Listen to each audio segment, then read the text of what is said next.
Infield. He throws a lot of strikes. He wants you to put the ball in play, and if he's on, he should get a lot of ground balls on the infield here tonight. So look for that, and look for him to throw an awful lot of strikes.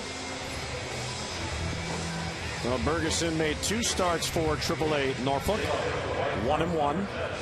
He is 23 years old, out of Fairfield, California, and he was a 4th-round pick in the 2004 draft. And he's about to make his major league debut. 33 minor league wins in 93 minor league games for Bergeson. And the first batter he will face is Chris Getz, young second baseman. And the fastball is a little bit outside, and 1-0. We are underway at Oriole Park. 3 left-handed batters in the lineup against Bergeson. He's right back at him, and there's a strike. And the one thing about Brad Bergeson is the pace that he controls. He likes to get the ball, get the sign, and get right back to it. 1-1 is hit, knocked down by Wigginton. He gets up and gets it across. So there's a ground ball, the first ball put in play, and 1 away. Let's get a look at the Orioles' defensive lineup tonight behind Brad Bergeson. Well, the infield can get used to ground balls. Ty Wigginton makes the first play of the game. Lou Martinez, just recalled from AAA, is in left field. Felix PA makes his 2nd start of the season in center in place of Adam Jones, still battling with that hamstring. Markakis in right. Historis and Roberts up the middle. Wigginton and up at the corners. And the veteran Greg Zahn, a very good battery mate for Brad Bergeson making his debut. Well, 1 out, none on. Here's Josh Fields, who first ball swings and fouls it back. Josh Fields, now the 3rd baseman for the Chicago White Sox. 26 years old. He had a lot of playing time in 2007 when he had 23 home runs. They let Joe Creedy go as a free agent. And now Fields has the position. Yeah, for a while, Fields was tried in left field. They tried to figure out how to get his bat in the lineup, but he is at his comfortable position now at 3rd base. He played that year in 2007 because Joe Creedy was out with back problems as he eventually underwent surgery, and now he's healthy again, but this time he's playing in Minnesota. 2-1 pitch, swing out and miss. Good movement there, Buck, down from the swing. Yeah, and you can see the body language is very positive for Brad Bergeson. He is getting the ball rocketed and firing, and as a hitter, that makes you feel rushed, especially when you don't have any past history with Brad Bergeson. You have no idea what he's throwing. Well, 2-2 on Fields. And a tapper back to the mound. Fields is positioned well and fires to first, and 2 quick outs. Bergeson last pitched last Wednesday, and he pitched against Charlotte, which by coincidence is the White Sox AAA team. So he is facing the White Sox, in a manner of speaking, in back-to-back starts. It's not a bad image for him, I'm sure, to know that he is up here in the big leagues, and he knows who he's facing. He knows Carlos Quentin. He grew up in Fairfield, not far from Stanford University, where Quentin played collegiately, so he's heard a lot about this guy even before he got to the big leagues. And we see, Buck, what you're talking about. Quentin taking his time getting in the box to try to slow down the pacing here of Brad Bergeson. And taken down and in by Quentin, 1-0. Carlos Quentin, what a trade. They picked him up prior to last year. He had shoulder problems in Arizona. And he had a huge first season for the Sox, and he fouls it back 1-1. Well, he is one of the premier power hitters in all of baseball, off to a great start with 7 home runs already. He broke his wrist last year in a freak accident when he slammed his hand into the barrel of his bat after fouling off the pitch. Swing and a miss. Well, that one kind of sailed as Bergeson got him to chase it. Now 1-2 on Quentin. Yeah, that's exactly what you want to do as a pitcher, is give the batter 2 eye-planes to deal with. The running fastball upstairs and the sinking fastball down at the bottom of the strike zone. Here's the 1-2 pitch. It's too tight, and 2-2. Bergeson is not a strikeout pitcher. In his minor league career, he has averaged 5.7 for every 9 innings. However, he also does not walk batters. The 2-2 is fouled back. His minor league averages, Buck, 1.6 walks for every 9 innings he worked, and that's really, really good in minor leagues to have a walk total that low. Well, in spring training, he pitched in 11 2/3 innings and had but 1 walk. So that's what caught the eye of the manager, Dave Tremblay. throws it over. 2-2 pitches just off the plate, ball 3. And of course, the one adjustment that he'll have to make here, and Greg Zaun will be a big part in helping him with this, is the major league hitters, they're patient. Yeah, that's probably the biggest difference that he'll notice in hitters at the plate.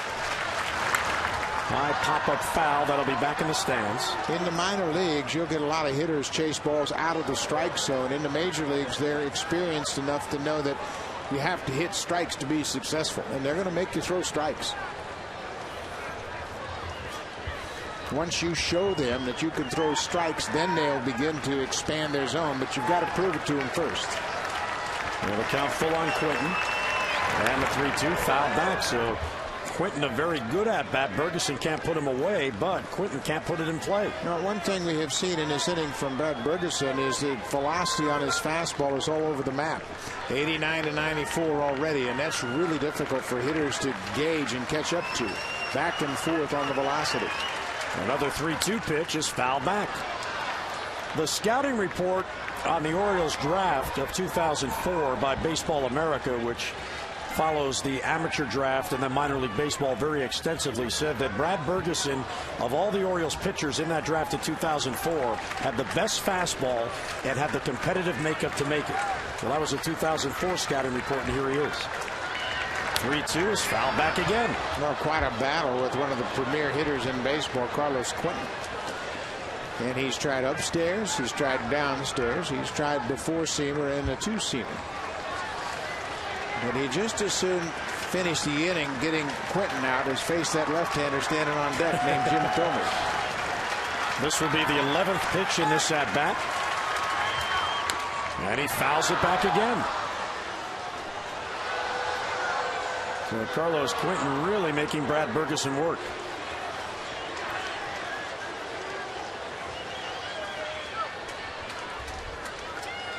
Last Wednesday at Charlotte, he worked 6 innings and allowed 2 earned runs. And he got him as Quinton couldn't reach that sinker. And Bergeson has a 3-up, 3-down inning. Welcome to the major leagues, number 64. Sox go in order. Birds are coming up.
Here come the Birds, bottom of the first. Southwest Airlines starting lineups for the Orioles. Roberts, Montañez, and Nick Markakis, big-time career numbers against Chicago. Huck, Wigginton, and Scott with Zaun behind the plate. PA in center field with Adam Jones out again and Cesar Estouras at shortstop batting ninth. Time now for the PNC scouting report on Jose Contreras. Here's bench coach Dave Joust.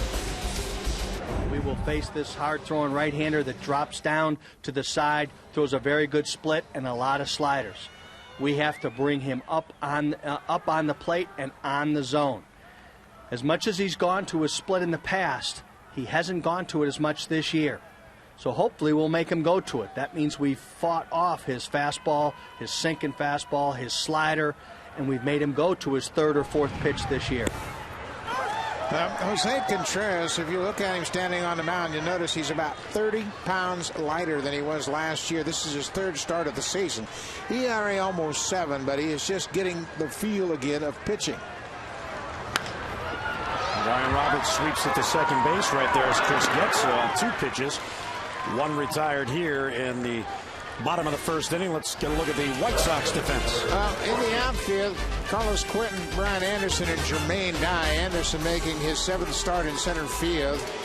Ramirezson gets up the middle. Fields and Konerko at the corners, and the veteran A.J. Pierzynski is behind the plate handling Contreras. We mentioned Contreras making his 3rd start of the season. He ruptured his Achilles tendon last year covering first base. And he made a miraculous recovery, and when he made his season debut on the 10th of April, it was just 242 days removed from rupturing that Achilles tendon. Lou Montañez batting now. Literally just rejoined the club. He found out that he was promoted and drove to Baltimore from Norfolk when Dave Tremblay met with the media today, as he does before every game. It was about 4 o'clock. Lou had still not arrived. There's a tapper out in front of the plate. Pierzynski quickly will get it to first base, and 2 men down. And when Adam Jones had to be scratched, Montañez back in the lineup. Well, Nick Markakis comes into the game tonight on a tear, a 7-game hitting streak, and he has been on base every game this year. Well, Nick has really developed into one of the best hitters in the American League. He enjoyed a fine road trip, had 9 RBIs in the 7-game road trip, including 2 doubles, 3 doubles, and a home run. And you can see where he ranks in the Oriole offensive categories. 1st in RBIs, 2nd in hits, 2nd in runs. And he is off to another great start, hitting with more confidence with each at bat. Markakis at 340 overall, a couple of home runs, and the 16 RBIs is tops in the American League. Bounces in and 1-1 the count. That's the splitter that you heard Dave Joust talk about. He's got a tremendous split finger fastball, but hasn't used it much yet. As we mentioned, he is just coming back after missing a majority of the season last year and just getting the feel for pitching again. 2 outs, none on. And again, it bounces up there. That one about 45 feet on the pitcher's mound. Well, that's one of the best split finger fastballs you'll see in baseball when he's right. But right there, he steered them both into the ground, still trying to get that feel for his wicked forkball. Contreras, 37 years old, out of Cuba, and now in his 7th big league season. Markakis will bloop it to left field, and that'll fall in there for a base hit. Well, Markakis with a soft single into left field extends his hitting streak to 8 consecutive games, and he's the game's first base runner. Last year, August 9, 2008, he is covering first base. Contreras ruptured his tendon and went down in a heap in foul territory. You can see before he got to the bag, the injury occurred, and it's not necessarily a typical baseball injury. It's something that you see more often in basketball. A lot of basketball players will rupture their Achilles, but boy, he came back a lot sooner than they expected. Aubrey Huff takes ball 1, batting with a man on. The day of that injury, the doctor for the White Sox came up to the radio booth and explained the injury to the broadcast crew, and on air said, well, if everything goes right, he'll be back next August. He made the club out of spring training. He is a big guy, 6'4", and a slimmer version now. As Aubrey looks over again, a pitch inside, 2-0 the count on Huff. Contreras defected from Cuba and signed with the Yankees as a free agent in February of 2003, and he was in the big leagues that year. And the White Sox acquired him from New York the following season in 2004. Yeah, he just wasn't comfortable with the Yankees, and he went there, high expectations, obviously, a very accomplished pitcher. But when he got to Chicago, there was a pitcher named El Duque, Orlando Hernandez, that really helped him make the transition and become comfortable in the big leagues. 2-1 on Huff. Markakis has his lead, and Aubrey hits it slowly towards first base. Konerko will have it, And run to the base unassisted, inning ends. Base hit and a man left. Well, it's turning into a lovely night in Baltimore after a rain delay and no score.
Game tonight. You can have a chance to win as well. Enter by logging on to MASSonSports.com. Jim Thome, first ball swinging. There's Cesar Torres on the second base side, and with the shift on one pitch, Bergeson gets a ground ball out and one away. Boy, there is nothing like a one pitch out for a pitcher. I don't care who you are, where you are. But Brad Bergeson, making his major league debut, works very quickly. Throws a lot of strikes, gets a lot of ground balls. He's going to keep the infielders busy tonight. If he pitches down in the zone and facing a veteran team for the first time, you can really get some quick outs by throwing strikes with movement.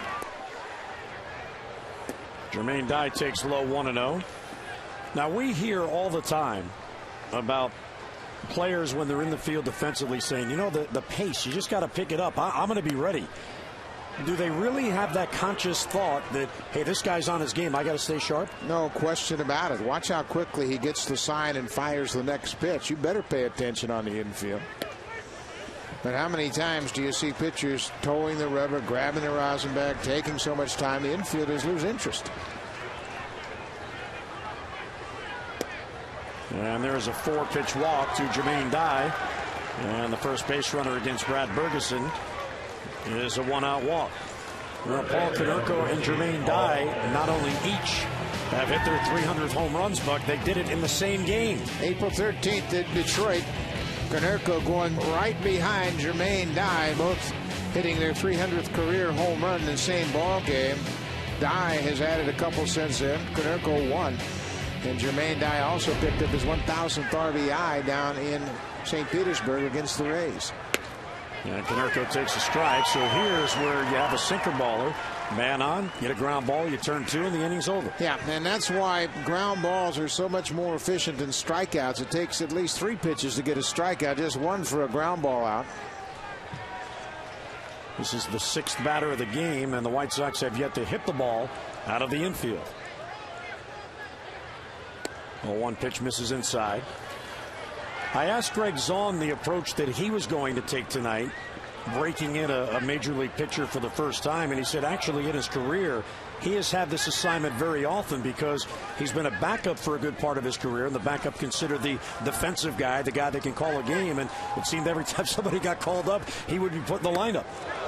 And he said the most important thing he was going to tell him, Brad, you got to be yourself. Yeah, and that's what got him here. He earned his way to the big leagues because he was pitching effectively in the minor leagues, and you don't have to come up and make adjustments because the guys now are named Dye, Thome, and Konerko.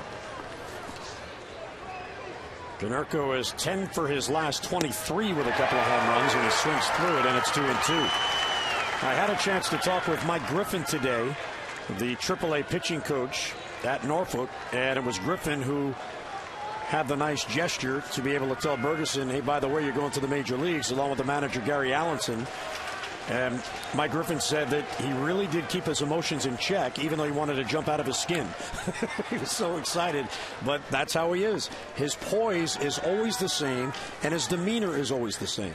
Yeah, and he is a kid that grew up in California in Fairfield, which is between Oakland and Sacramento, basically just north of Oakland, the San Francisco Bay Area.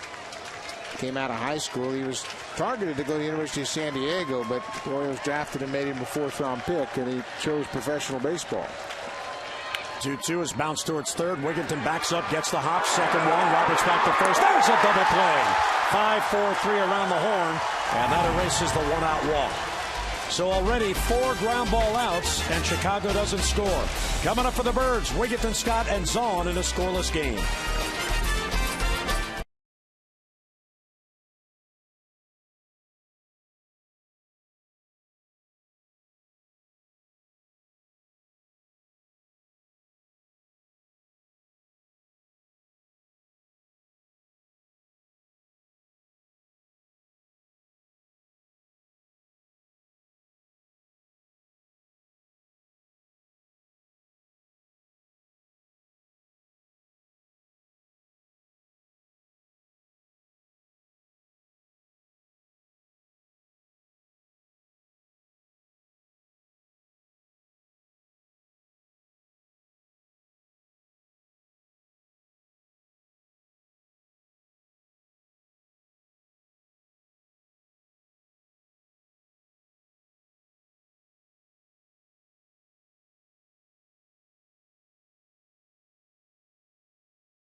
Orioles Baseball on Masson is brought to you by Southwest Airlines, low fares, no hidden fees, and by PNC leading the way. Inner Harbor downtown, here's Ty Wigginton to lead off for the Birds. In this scoreless game, Nick Markakis has the game's only hit. Bergeson has faced 6 men through 2 innings. A one-out walk, erased on the double play ball. Contreras sidearm of the fastball, and there's a strike.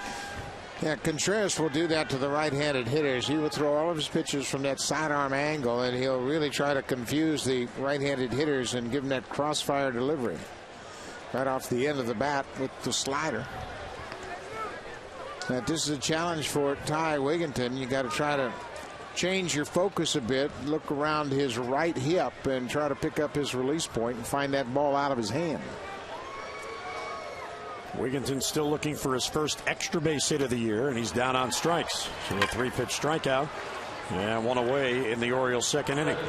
Now get ready to celebrate both of Baltimore's pro sports teams. First 10,000 fans 15 and over on Saturday against the Rangers will receive a Draft Day O's Ravens rally cap, all presented by Masson. Don't miss this unique chance to show your hometown pride in the Orioles and the Ravens. For your tickets, 888-848-BIRD, or just get online at Orioles.com. First strikeout for Contreras, 1 away. Here's Luke Scott. And he first ball swings and fouls it back. Luke had a pretty good road trip. You see 9 out of 28. 321 average. 2 home runs, 6 RBIs on the year.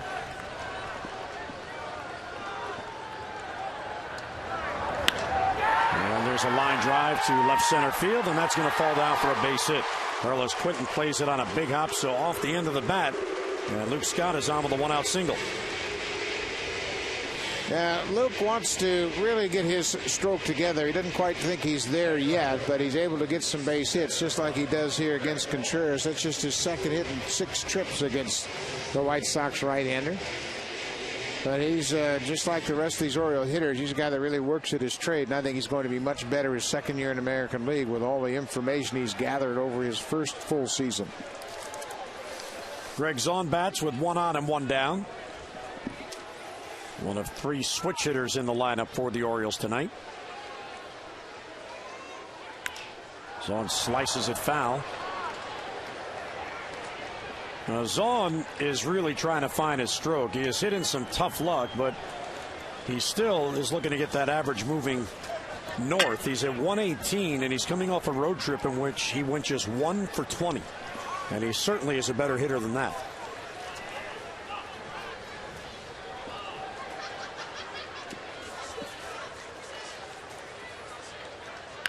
Well, 1 is fouled off the other way, and it's 0-2. Yeah, I don't care who you are or how many seasons you have under your belt. When you come to a new ball club, you want to fit in. You want to make a contribution. Yeah, he can do that behind the plate as a catcher. But at the same time, he wants to get into the act and contribute to the offense, and it's been a little rough start for him. Jose Contreras has 1 strikeout. He's allowed 2 base hits, both singles.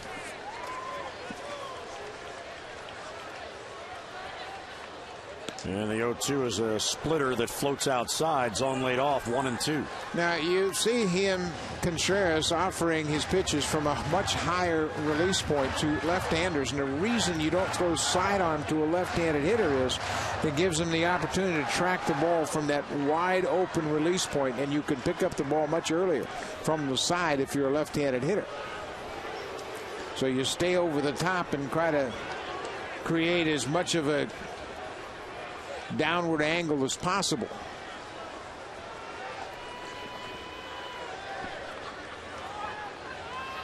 Luke Scott with a small lead off first, 1 down. And again, there's the same pitch, and again, Zaun tempted but laid off. The Orioles as a team, the entire team really has cooled off. The numbers during the current 5-game losing streak, the team collectively is batting just .228. Dave Tremblay told us yesterday after the loss in Boston, you know, it is pretty tough to win when you only score 1 run. There's a foul off the foot of Greg Zaun, and he goes straight down. All right, that hit him pretty flush. That ball right in on his hands, and all he could do was smother it and draw his hands in. Boy, it hit him right on the kneecap. High on the right leg. That ball was inside, and he was just trying to fight it off, and now he's trying to get the feeling back. When it rains, it pours. And A.J. Pierzynski, fellow catcher, knowing how that hurts, he went all the way out to the mound and talked to Contreras to give Zaun a little more time to get that feeling back. Yeah, you catchers all stick together. Well, you know what? You kind of appreciate just what it is to be a catcher. In bumps and bruises, you want to give your partner an opportunity to regroup. The 2-2 is outside. Very good at bat for Greg Zaun. Another splitter he wouldn't chase.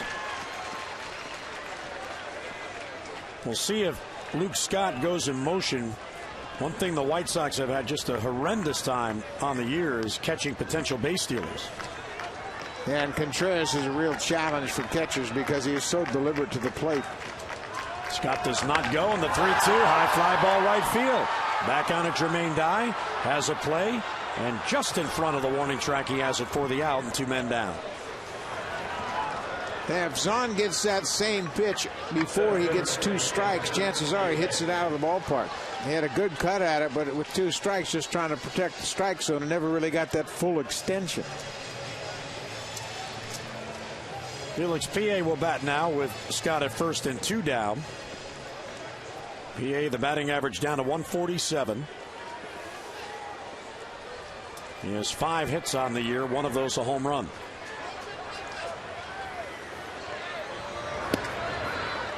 Swings through it, 0-1. That's the little cut fastball. PA swung right over the top of it. It's a pitch that really started to come around for Contreras at the end of his run last year before the injury in August, and he reincorporated in spring training. It's a very effective pitch for him.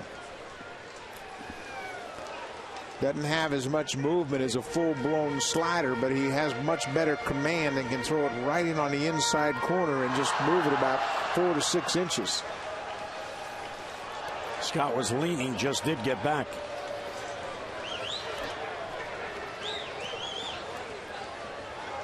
Talk about the White Sox struggling with opponent base stealers. They have yet to catch a potential base stealer on the year. Splitter in the dirt, blocked by Pierzynski, kept it in front of him.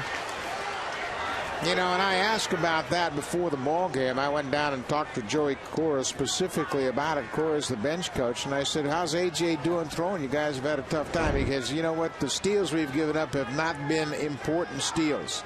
You can see what a heck of a job he does on this splitter. Watch where this ball hits. Hits about 3 feet in front of home plate. And to be able to block that is a very good play by Pierzynski. PA lays off. It's high and away, 2-1. But Contreras is the most challenging pitcher in the aspects of throwing out a base runner, because he does throw that splitter oftentimes in the dirt, and he's very deliberate throwing to the plate. And PA lays off again. And 3-1 the count. PA trying to work to find that stroke. You saw he is 0 for his last 16, and he has struck out 7 of those 16 at bats. 3-1 is high, ball 4. So he works a 2-out walk, and the Orioles have 2 on with 2 down. First walk allowed by Contreras.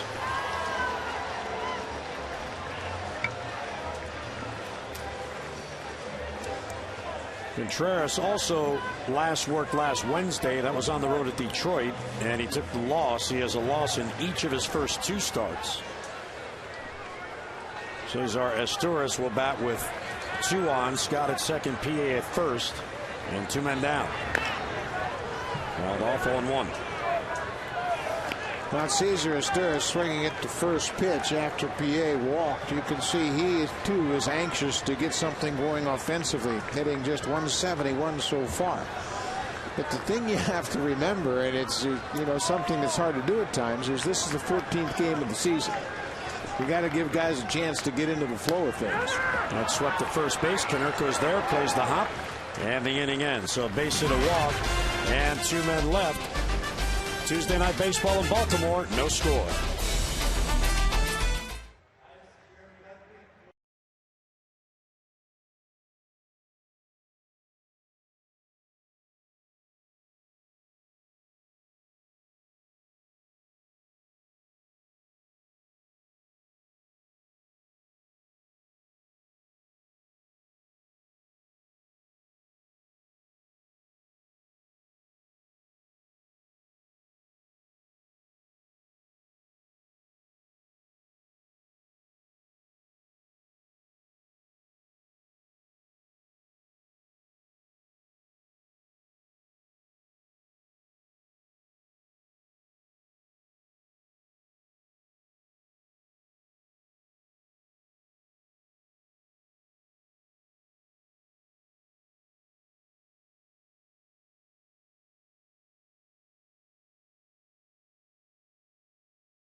Stuff into the clubhouse. What was that like as a father? Well, it was a very special moment to walk into a clubhouse. It's something I always wanted to do. But I guess it reminded me of the movie The Rookie when we walked in there and I saw those jerseys hanging and saw his name. It made me so proud that he had made it. I know that he's worked very hard, and I'm just thrilled that he's here. Who's more nervous, do you think, you or him? Me, by far. This is the first time I've never paid attention or talked to anyone during a game. I have never talked to anyone during a game before. There's no socializing going on. From the moment he was drafted in 2004, how many times did you dream of this moment? Well, right out of high school, because he was a relatively high draft pick, it was a thought. But after him being there for a couple of years, it became a realization of how many great players there really are and how many guys are fighting their way up that ladder. And it takes some luck and some health, and he's been blessed with both of those. One of the things Dave Tremblay said was when it comes to poise, he's off the charts. Was he always composed as a child with his emotions? Oh, yeah. You got some help there. You got to love that. Well, there was plenty of times that I could bring up where he had meltdowns at home as a little kid, but I won't. But as a baseball player, he has always been very poised, and like I said, I'm always proud of him for who he is, not what he's doing. Well, it's a good thing that Ty Wigginton isn't having a meltdown. He's helping him out there. A couple of times. We'll take it, though. Like I said, we need a little luck, too. Well, congratulations. I know this is a proud moment for you as a father. Thank you very much. All right, Jim? All right, Amber, thank you very much. And, boy, what a great moment that is as he's watching his son. That was a rocket to Ty Wigginton, but Wigginton right there, so another ground ball out. Yeah, it was pretty cool that Art suggested that he never talks to anybody when Brad's pitching, but for Amber, he made an exception. And there's a strike taken by Brian Anderson, so 6 ground balls that have translated into 7 outs for Brad Bergeson, and the Sox still have yet to hit the ball out of the infield. You know, just thinking about Brad's father watching the game, I never could understand why my dad got so excited when I was playing in the major leagues until I had a son of my own and then got to see him play in college and later on in professional baseball. It's a special feeling to watch your kids out there doing something that they love so much. Fouled off, and he was honest. He said, hey, I always wanted to be in a big league clubhouse, too. Yeah, it's pretty special to walk in that first time and see your name on the back of a uniform. And for Brad Bergeson's father, Art, it's you can see he's anxious and squirming in that seat right now. But I can relate, having watched my son play. It's a challenging time, but a very enjoyable time as well. Called strike 3, paints the inside corner at the knees, and there is his second strikeout, and Papa Art is happy for his son. 3 up, 3 down, go the Sox.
Night here at Oriole Park at Camden Yards, and the Orioles were looking for a well-pitched game, and folks, they're getting it. As Brad Bergeson has gone to the mound, he's only allowed one base runner. That was a walk, and that guy got erased on the double play. So 9 batters, the minimum, and he has faced them, and he's going to the 4th inning now, the bottom of the 3rd for the Orioles, and he hasn't allowed a run. Dave Sherman's going to go out and buy Brad Bergeson t-shirts for tomorrow night, that's for sure. The infielders have been great behind him because he's been throwing a lot of strikes, and there's been a lot of quick resolution at bats for Brad Bergeson. How long does it take, and has it happened already, that Brad Bergeson knows, you know what, I did earn my way here, now I see I belong? It's already happened to him. Now he understands you throw strikes, you can get good hitters out, and that's what he's done early in this game and often, so it's a great start for him. So far, 3 innings of shutout baseball. Brian Roberts hits it sharply to Getz, who makes a nice play to his right, and Brian is retired for the first out in the Oriole 3rd inning. Only 2 hits in this game. The Orioles have them both, and they're both singles. Orioles have had 3 base runners. PA walked. But Luke Scott to second base. That's as far as anyone has advanced in this game. Now 1 down on the sharp ball hit by Brian Roberts. He is 0 for 2. And here's Lou Montañez, just back with the team. And he takes a strike. Montañez had a very good spring training. He hit .340 in 50 at-bats and drove in 7 runs. And he carried that spring right into AAA with him and got off to a great start at Norfolk. And this guy has always been a good hitter. Last year in AA, won the Triple Crown in the AA League with Bowie, and came up to the big leagues and swung the bat well when he played for the Orioles at .296 and drove in 14 runs. He was batting .429 for the Tides, and he checks the swing and fouls it off. And he also still has going a 29-game minor league hitting streak that goes back to last year that he had going when he got promoted to the Orioles, because once he came up, he never went back. And he hopes it stays at 29. Exactly right. Yeah, they couldn't get me out down there. Here's the 0-2 pitch, and he got it. So Contreras got ahead, and Montañez can't catch up to that splitter. Second strikeout, 2 away. Well, every Thursday this season, the Orioles will be hosting Kids Night. All kids 10 and under receive a free upper reserve seat when accompanied by an adult. Limit 2 free kids tickets per adult. The next Kid Night comes up this Thursday against the White Sox, 7:05. So gather up the family and enjoy a great night of Orioles baseball. To learn more about the Birdland Stimulus Package and other great cost-saving ideas at Oriole Park, 888-848-BIRD or online Orioles.com. 2 down. As Contreras gets the strikeout, and here's Markakis, who has 1 of the 2 hits.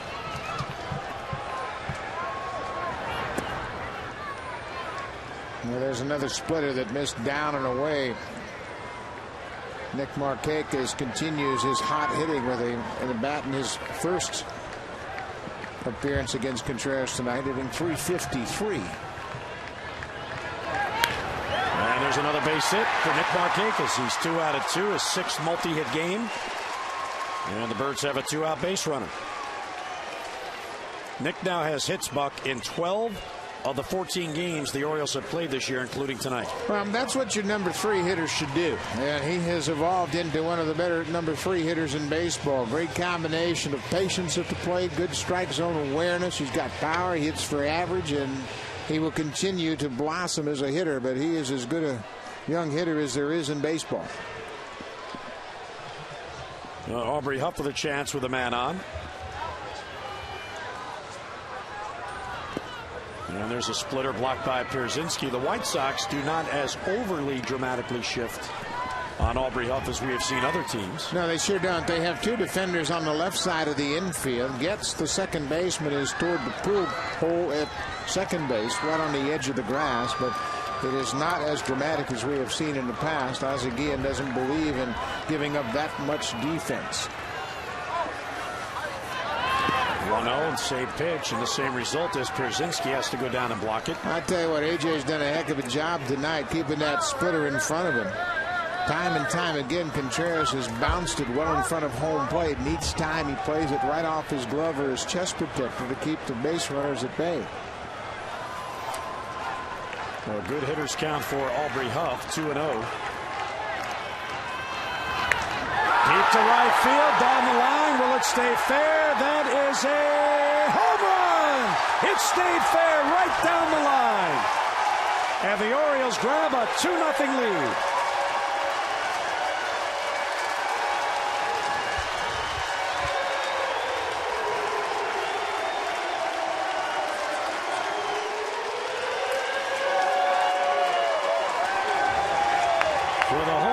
Return to the Orioles. Only one home run over the last 4 games, and Aubrey Huff gets into one here tonight. Now trying to get that cutter in off the plate, and they get too much of the plate, and Huff hammers it. The only concern he had was whether or not it was going to be fair or foul, and it is way out of the yard. That looked like on that replay that it may have actually landed on Utah Street. Boy, he extended on that ball, and that was a cut fastball, and he was looking inside, got his pitch, and didn't miss it. Second home run on the year for Aubrey Huff. Ty Wigginton sounded like he broke his back, popped up shallow right, gets the second baseman out, and has it for the out, and the inning ends. But with one swing of the bat, Aubrey Huff has put the Birds on top. Orioles with a 2-0 lead.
The 23-year-old making his major league debut, and oh, is he impressive. Well, he sure has been. He's thrown a lot of strikes. He's neutralized a very potent lineup. His father, Art, watching the ball game, a very proud dad, and Bergeson has really set a very positive tone here. 1 walk, 2 strikeouts, 40 pitches through 3 innings. And there's nothing like going through the lineup your first time through, retiring 9 up, 9 down. He walked a batter, but got that erased with a double play off the bat of Paul Konerko. Falls behind Chris Getz, 2-0. 2 strikeouts, 1 walk, and Jermaine Dye, who walked on 4 pitches, was then erased on a 5-4-3 double play. And 3-0 as he misses inside the Getz.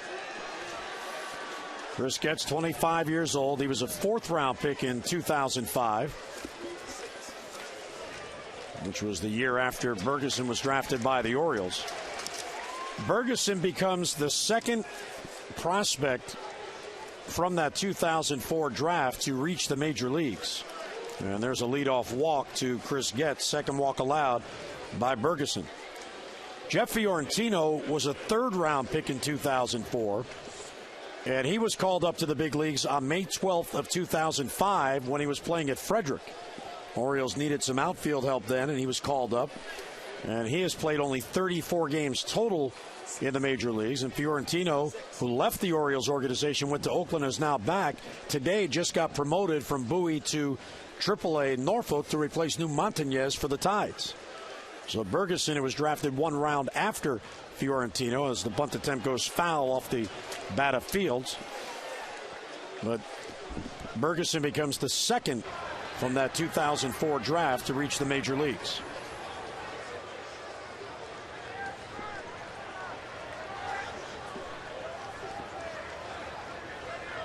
This is only the second batter all night Bergeson has had to face from the stretch. And a bunt attempt again, foul, and it's 0-2. Now, Fields saw Ty Wigginton back at third base and said, if you're going to stay back, I'm going to try to bunt again. Wigginton said, go ahead, it's 0-2. I'll take my chances now. Another ground ball will be sweet right here. That's what happened the last time Bergeson had a base runner at first base. He walked Dye with one out in the second, but then got Konerko to hit into a 5-4-3 double play. 0-2 on Fields. Lays off the slider, and it's 1-2. When I chatted with pitching coach Mike Griffin today of the Norfolk Tides, he told me that Bergeson is so confident in all of his pitches, Buck, that he will throw any of them in any count. Well, you have to have 3 pitches you can throw over to be successful in the big leagues. You just can't compete without the ability to throw 3 pitches over. Long look, and he steps off. You have to command your fastball. You have to throw some sort of off-speed pitch, whether it's a split or a straight changeup, and you have to get your breaking ball over in fastball counts. There's the 1-2. It's outside. He wouldn't chase. 2-2. Now's where he needs to throw a strike right here. You don't want to go 3-2 with Fields here, number 2 batter in the order, and then you're dealing with thunder. Konerko, Thome, Dye, or excuse me, Quinton, Thome, Dye, and Konerko. I mean, that's as good a part of the order as there is in baseball. 2-2. He got him. Oh, that pitch moved a lot, Buck, and it came down and in, and Fields couldn't reach it. A lot of movement on that fastball, and watch how this ball dives inside. He swings right over the top of it, and that's a good pitch. Eats him up. He's just trying to make contact there with 2 strikes and can't do it. 3rd strikeout of the night for Bergeson. See the infield defense up the middle. They're pinching for 2 with Chris Getz on at first base. Here's Carlos Quinton now, who struck out his first at-bat in a prolonged at-bat. Throw to first, and leaning was Getz, but he got back. Yeah, he gets the throw down to Aubrey Huff. They've got a chance to get Chris Getz, who had bounced off, trying to time Bergeson's delivery.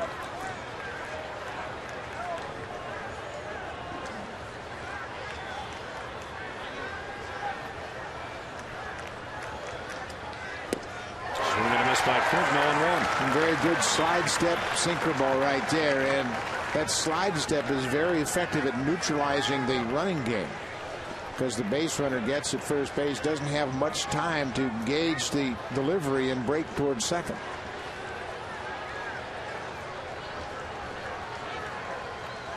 The 0-1 is low and blocked by Zahn. 1-1 the count.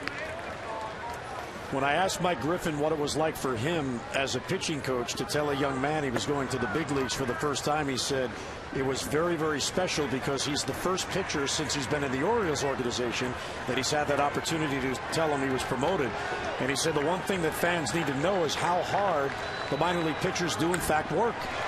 He said they're working very hard at their craft, and anytime anyone gets promoted, it's a credit to them. Coaches are there to help, but the players are the one that gets it done. Yeah, and most often, coaches tell players bad news. They don't get too many opportunities to tell them good news. Yeah, that's a good point. And Bergeson is just part of what is an organizational plan, and he's now here getting his first shot. 1-2 on Quinton. High with a fastball, wouldn't chase, but that's not a bad idea. He was going low on the prior 3 pitches, and he comes high with a fastball on Quinton. But to Carlos Quinton, you want to make the pitch down in the zone. He is a good upper hitter, good upper zone hitter. It is very difficult to get a fastball on the inner half of the plate by Carlos Quinton. He's as quick as anybody taking care of the inside heat. Chris Getz leading from first, held there by Aubrey Huff. 1 down.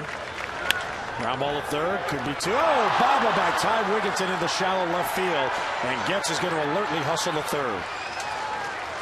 Well, that'll be an error on Wigginton, and the defensive lapses behind Oriole pitchers continues here, and that's a big break for the Sox. There's a sequence of pitches. Good sinking fastball on the first pitch. Misses with the breaking ball. Fouls off another sinker. Won't chase the high fastball. Then they come inside with a fastball. Get the ground ball, but it handcuffs Wigginton. Took a wicked hop. Goes off his forearm. Kicks into left field. On the plate, Getz goes first to third. Isturis retrieves it and keeps Quinton at first to keep the double play in order. Well, Jim Thome now will bat with 2 on and only 1 out. Runners on the corners. There's a slicer down the left field line, and that fades back foul. And it's 0-1. And Jim Thome needs some new lumber as he went after that sinking fastball. The defense here with runners at the corners and 1 out. Isturis will position himself just to the left field side of the bag at second. He will take care of the comeback to Bergeson. Brian Roberts playing Thome to pull, and you can see the outfield slightly to the pull side, PA in center. 0-1 on Thome. Gets it third. Quinton at first. Down and away. 1-1 the count. And it's very difficult to align your defense without paying attention to Thome's track record. You can't go so much on what the pitcher's going to do because you haven't seen him match up against Thome in the past. You just have to play Thome with the way that he hits against your club. Check swing. Yeah, that's a pretty good pitch. That might have been a strike. Orioles don't ask for an appeal. Yeah, I don't know that he swung at it, but I was questioning whether or not it's in the strike zone. Pretty good pitch. Belt high fastball. He didn't swing at it, but I thought it was a strike. 2-1 is fouled off, and it's 2-2. Yeah, Jim Thome doesn't need any help. Jim Thome is now in his 19th big league season, Buck, and to put it in perspective, this matchup here, when he was drafted by the Cleveland Indians in 1989, that's when he began his pro career, Brad Bergeson was 3.5 years old. And they're facing each other here on a Tuesday night in 2009. Gets the lead runner at third, Quinton at first, 1 out. 2-2 called, strike 3. Oh, a huge out for Bergeson. He went right at him, and Thome couldn't pull the trigger. And it's the same pitch that was called the ball earlier in the count. That fastball up in the strike zone, the target down the middle. Watch where this pitch is. Same spot, identical. And this time Thome takes it thinking, well, that was high before. Well, not this time. Big strikeout for Brad Bergeson. So Bergeson 60 pitches, 35 strikes, 25 balls, his 4th strikeout. And 2 down. Here's Jermaine Dye, and he looks over one a little low, 1-0.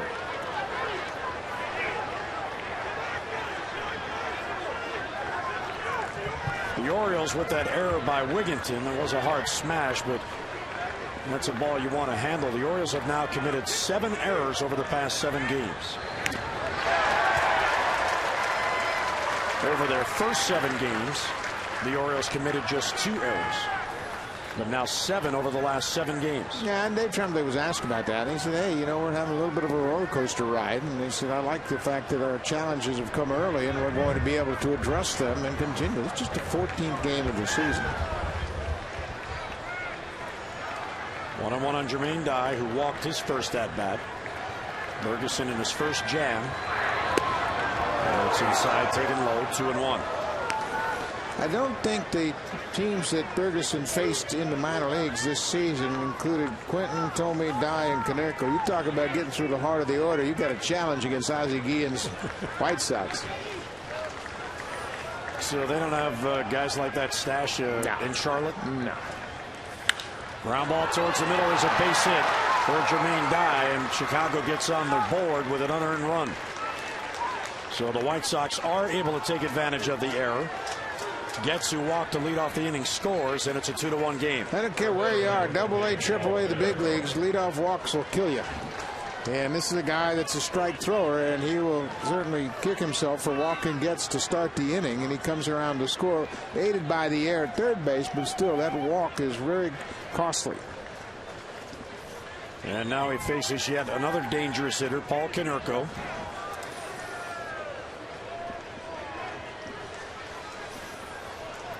Konerko is now 33 years old. He has been a big-time run producer for the White Sox, and there's a line drive, right field, and a base hit. Rounding third, heading for the plate is Quinton. Markakis throws towards third, and out at third base is Jermaine Dye. The run does score. Home plate umpire Scott Barry saying that Quinton got in before the tag at third. So Markakis guns down the runner at third, Jermaine Dye, but the White Sox take advantage of a walk and an error and have tied the game. Middle of the fourth at Oriole Park, and the White Sox and Birds knotted up at 2.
Field earlier today, expecting to be in the lineup, but he was a late scratch when he felt some tightness in that sore hamstring, so Dave Tremblay decided to give him an extra day. The hope is he'll be back in the lineup tomorrow. Melvin Bora was back with the team today. He took a little batting practice, was out in the field taking some ground balls, but tells me he still has a little bit of soreness in that hamstring. On Tuesday, the Orioles will decide whether or not to keep him on the 15-day disabled list or send him out for a rehab assignment. He tells me he wants to go on a rehab assignment because he wants to nip this nagging injury in the bud. Also quickly, Ryan Friel, a lot of concern after he was hit in the head with a pickoff attempt as he was trying to get back to second base in Boston. Spent the night in the hospital just for observation because he was hit in the head and has a history of concussions.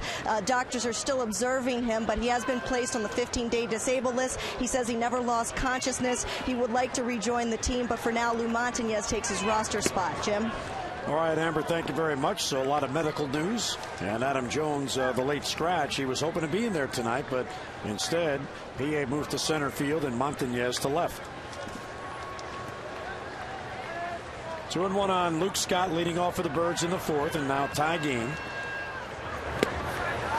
Striking the outside corner called. Ryan Friel with a bit of tough luck. He dove back into the bag at second base. Justin Masterson, the pitcher, wheeled in a pickoff attempt and caught him in the back of the head just below his helmet. And he got an ugly knot back there. And certainly anytime you have a head injury, you want to be very cautious with it. Scott lays off the splitter, and the count goes full. Contreras has struck out 2. He's walked 1. And the 2-run home run by Aubrey Huff has given the Orioles their 2 unearned runs against Bergeson on RBI hits by Dye and Konerko.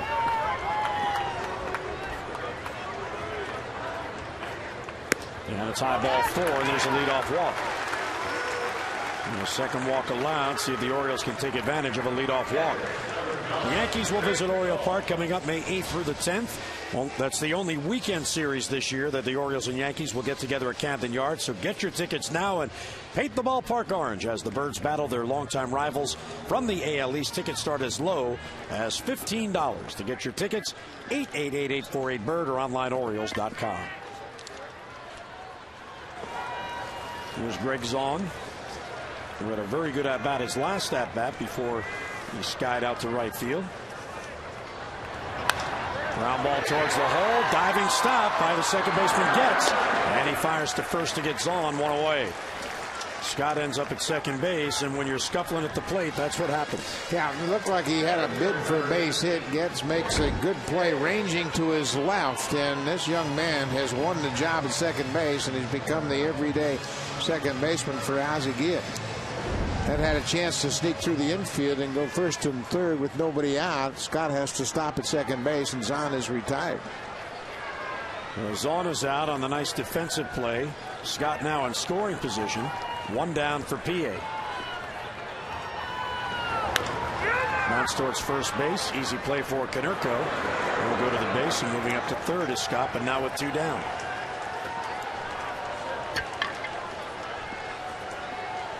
Now, when you have a guy in the mound like Contreras who throws that splitter and throws it very often, you have to have a guy behind the plate that can block it when you get a man to third. And Pierzynski tonight has been fabulous at that. Yeah, he sure has. And because he has blocked so many already in this game, Contreras won't hesitate to throw the splitter if he deems it appropriate in this at bat.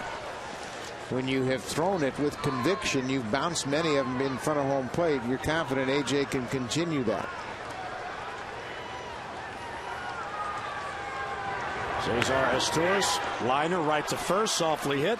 So back-to-back first pitch swings by PA and Astures.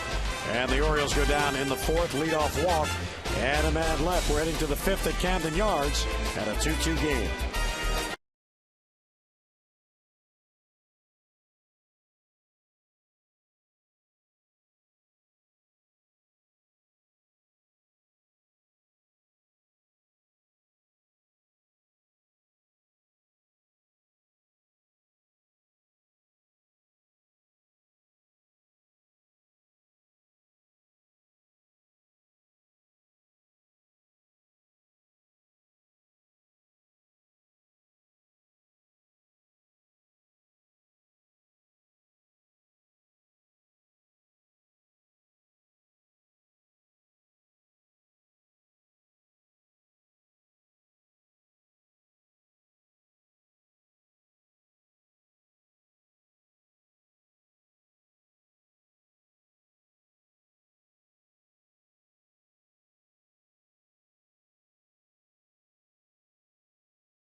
Park.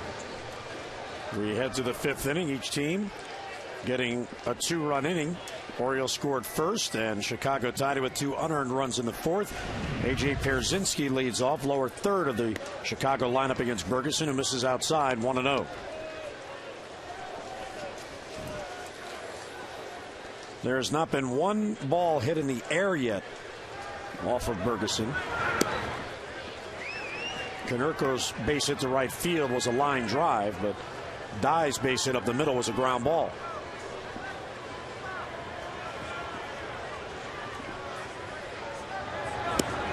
And missing inside, 3-0.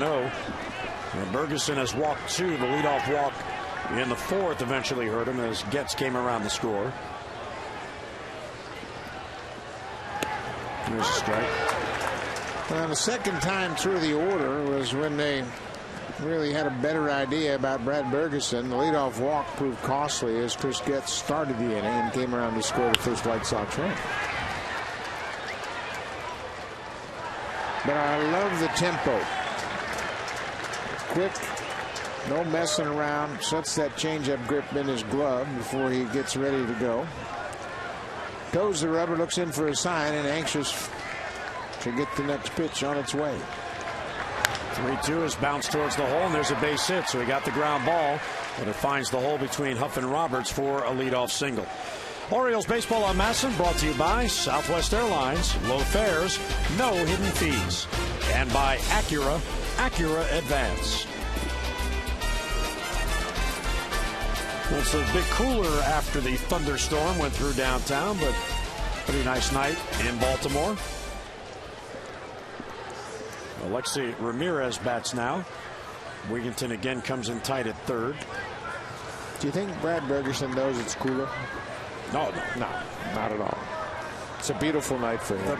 He didn't know it rained.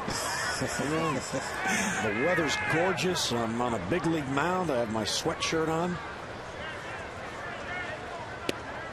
Here's a strike to Alexei Ramirez. You know, one thing we have seen from Bergerson, we haven't seen, and we have, noticed it with other promotions from the minor leagues, is that he makes adjustments. You throw a ball out of the zone, comes back and throws a strike. He doesn't want to stay out of the strike zone too long. Good breaking ball right at the bottom of the zone. You stand out there and you throw a couple of pitches and they're out of the zone. Throw the next one over the plate. Make an adjustment. That's what Bergerson has done. And it's a good slider right down at the bottom of the zone on the outer half. So following a deep count at bat to Pierzynski, he's 0-2 on Ramirez. Doesn't chase the slider, 1-2. Now it was only 2 games, but some of his numbers from the minor leagues are pretty interesting, Buck. When he got ahead in the count, the opponents batted 111 against him. Bases empty, 200. But when a runner got on, that average dropped to 105. And runners in scoring position in his 2 minor league starts, the batting average against him was .067. So you like to see a guy who can pitch out of adversity if somebody gets on. Well, I just think you like to see a guy that can command his fastball, and that's what Bergerson has done here in his major league debut. Stad looking on nervously. 2-2 is bounced foul. I mean, he has walked a couple. One was erased on a double play back in the second. The second that started the fourth came in to score the first run. That's Art Bergerson, Brad's father. A very anxious parent enjoying a major league debut, watching his son do his thing. 2-2 on Alexei Ramirez. Hard hit ball. There's a base hit down the line. That one hung up in the zone. Running it down is Montañez. Hitting to third is Pierzynski. And that's going to be a double for Alexei Ramirez. So there's an at-bat that a White Sox hitter got back in it. Ramirez was down 0-2, and he gets a double. That fastball inner part of the plate, and he's able to hook it just inside the bag at third base. Ramirez made a heck of a splash last year playing second base for the White Sox. He's back at his normal position at shortstop, and he has had a tough start to the season, but there he picks up his first double to get things going for the White Sox here in the 5th. Here's the number 9 batter, Brian Anderson. 2 runners in scoring position now and nobody out. Ground ball toward shortstop. The White Sox will get the lead as Torres runs Ramirez back to the bag. Fires to first, but Pierzynski scores. And the White Sox break on top 3-2. Yeah, Ramirez made a bad base running play there. That was a short, slowly hit ball to shortstop. Pierzynski scores on the ground ball to short. But Ramirez had a chance to advance to third base. His Storrs was going to have to go toward the bag to field the ball, and if Ramirez reads it correctly, he can move over to third and get himself to third base with less than 2 outs. That turns the lineup over. Here's the leadoff man, Chris Getz. The first earned run charged to Bergerson. The 2 in the 4th unearned. Getz got the rally going in the 4th with a leadoff walk.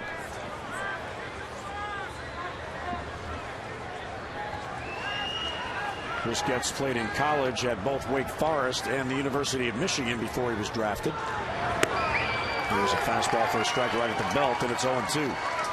Now, to give you an idea about the veteran lineup making adjustments against Brad Bergerson, second time through the order, the White Sox were 4 for 8. They've scored 3 runs and driven in 2. Veteran hitters making notes, talking to each other on the bench. 0-2 pitch is pulled foul. When you have Jim Thome and Paul Konerko, Jermaine Dye coming back to the bench, and what'd you see? Well, I saw a little movement down, stay off the fastball, knee and lower. Slider, not too bad, but I can pick it up out of his hand. A lot of information being exchanged in that White Sox dugout.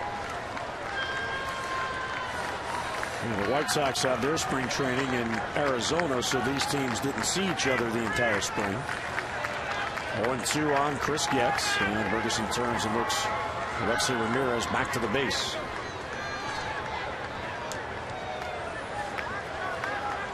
Ramirez, who came in batting just 125, gets a big hit. 0-2 backs him off the plate. He has to jackknife out of the way.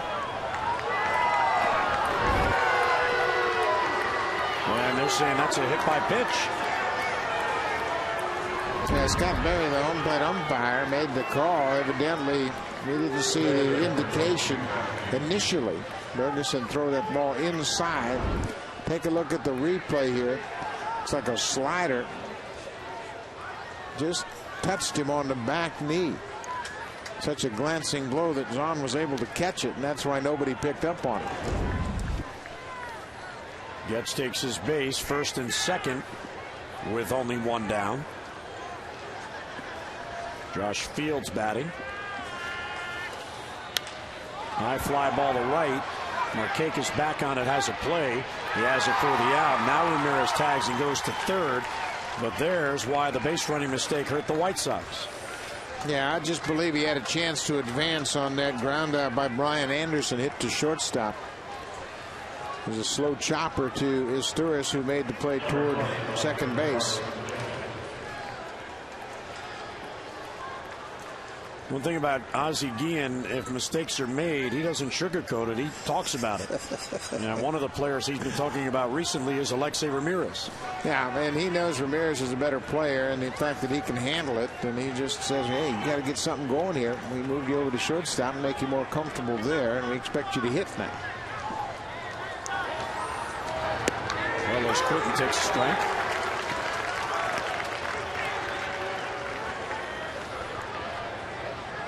Quinton reached on the error in the fourth inning by Ty Wigginton. Looked like it might have been a double play ball, and instead it was booted by Wigginton. And Quinton later that inning came on to score. Welcome back, ground ball swept toward short as Torres will go to second just in time ahead of the hustling Getz. And again, Sox scratch out a run. Middle of the fifth, top of the lineup coming up, and the Birds down by a run.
Tonight, the first 10,000 fans, 15 and over, received a Koji Uehara Orioles t-shirt, but for a few very lucky fans, that was just the beginning. Orioles fan Matt Russell won the Orioles.com Koji Uehara t-shirt Tuesday VIP experience contest, and not only received the t-shirt, but got a chance to watch batting practice from the field and even meet some of his favorite Orioles before the game. Matt and his family also got great seats for tonight's game behind home plate. Check out Orioles.com for the next VIP experience contest for you. Jim?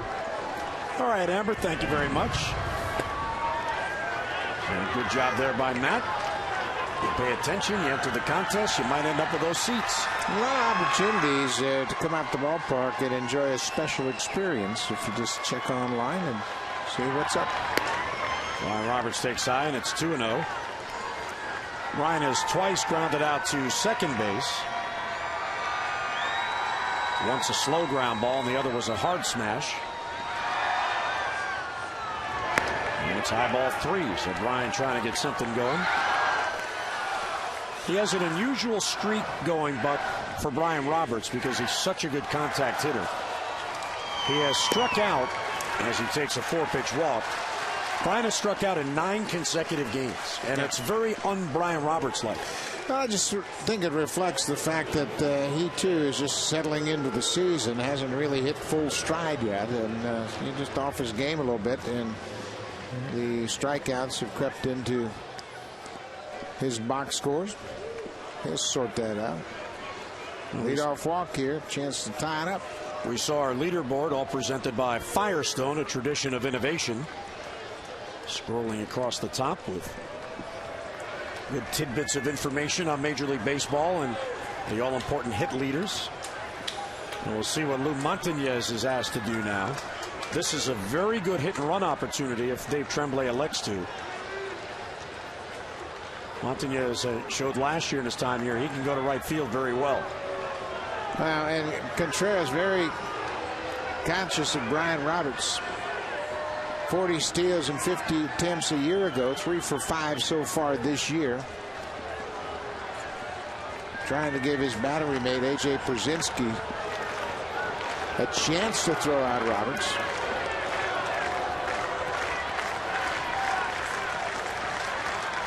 There have been 14 attempts on Chicago this year, and all 14 base stealers have made it. Roberts doesn't go, and the pitch is taken for a strike. You know, Lou Montañez is appearing in his 39th game for an Oriole. Buck told you his numbers from last year in 38 games. And he's already now wearing his 3rd different uniform number as an Oriole. When he was called up last year, he was issued number 3. But that number was given to Cesar Asturias for spring training, and Cesar still wears it. Here's the pitch. That's fouled off. So at spring training, Lou wore number 12. And then when he was sent down, 12 became available. And when Robert Andino was acquired from Florida, that's the number Robert Andino was issued. So when Lou was called up today, number 12 is not available. So Jimmy Tyler gave him number 14, which is still a very good big league number. He hadn't been around that long. He's already on his 3rd uniform. 0-2 the count on him. Slow roller toward shortstop, charging Ramirez. Only play is at first. Scooped by Konerko. And out is Montañez. Roberts moves up to second base. Oriole fans, when it comes to tickets, you deserve Major League service, so go to StubHub, the official fan-to-fan ticket marketplace of the Orioles. And here's a look at the upcoming schedule. 2 more games with the Sox on MASN HD tomorrow and Thursday at 7. And then Texas comes in for a 4-game series, all beginning Friday night on MASN 2 at 7 o'clock. Jeremy Guthrie and John Danks tomorrow. The finale on Thursday, Adam Eaton against Bartolo Colon. And then Koji Uehara will open up the Texas series against Vicente Padilla. Here's Brian Roberts representing the tying run. Lou Montañez got him there on the ground ball out. And here's Markakis. Towards the gap in right center field. That's going to get down for a base hit. That will tie the game. It bounces all the way to the wall. Roberts cruising in from 3rd. And Nick Markakis has a 3-hit night at an RBI double. We are tied at 3. Stay hot, Nick. A bullet to the gap in right center. Picks up the RBI with his 6th double. His 17th RBI right out over the plate, and he hammered it. All the way to the wall. Roberts can jog home with the tying run. And again, that leadoff walk in an inning proves costly, this time to the White Sox. And Markakis now with 17 RBIs. He began the night leading the American League in ribbies. Aubrey Huff will be walked intentionally. This is what he did his last at bat.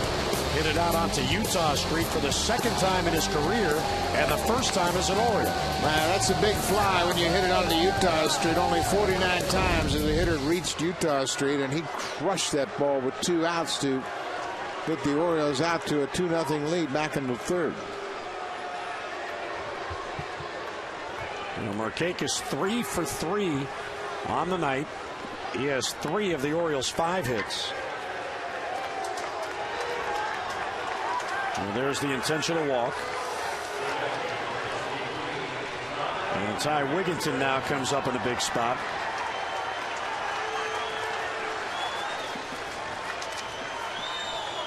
Markakis at second, Huff at first. Konerko will play behind Huff. And the White Sox hoping to get a ground ball off the bat of Wigginton to get a double play and end this inning.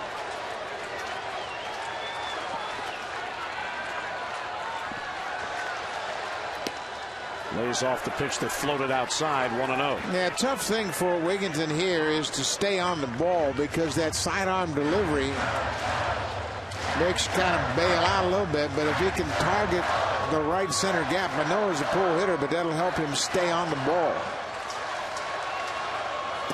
Check swing, and he went too far. He picked up the pitch, but too late to stop the swing. 1-1.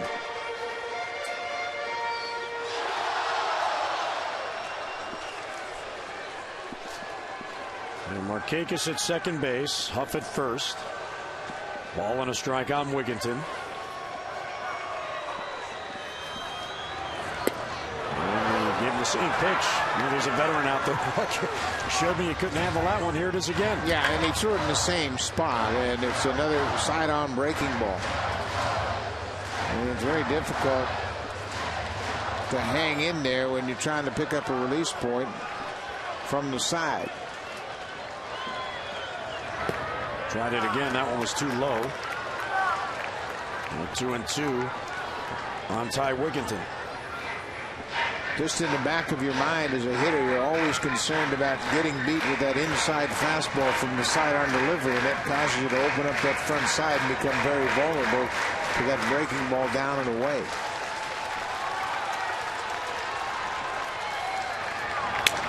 Off the end of the bat, shallow center field. Out is Ramirez. And the shortstop has it for the out, 2 men down. So Wigginton is retired, and Contreras handled him pretty well. And Contreras throwing that sidearm breaking ball takes this bat away from Wigginton, gets him to commit, chases that slider down and away. He just stays with a steady diet, never deviates from the approach, and gets a little pop up to the shortstop. Don Cooper, the pitching coach, now out for chat. Don Cooper does a heck of a job of preparing every pitcher on this staff. Gives everybody equal attention, makes everybody feel special. And right here, with 2 outs and a pivotal pitch and a pivotal bat, he wanted to make sure Contreras had his game plan together for Luke Scott.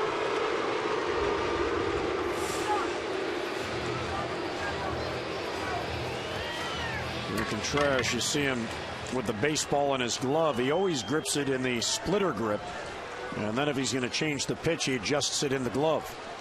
Lucas single and a walk. Takes high, 1-0. The reason pitchers set that splitter grip is because it takes more movement to go from a fastball to a split grip, and if you have a fastball grip in your glove, hitters will see the movement as you try to fix that split finger grip in your fingers. So you set the split finger pitch, and it's easy to slide to the other pitches. And you saw he took the fingers off the splitter grip, and it's a breaking ball, and Luke Scott takes a strike. Yeah, if you were a hitter and you saw Contreras grip the fastball and then try to manipulate that split finger ball in between his 2 fingers, you'd see all the movement and pick up on it. There he's got it set. Now he can slide it together if he wants to make a fastball a breaking pitch. Foul ball back.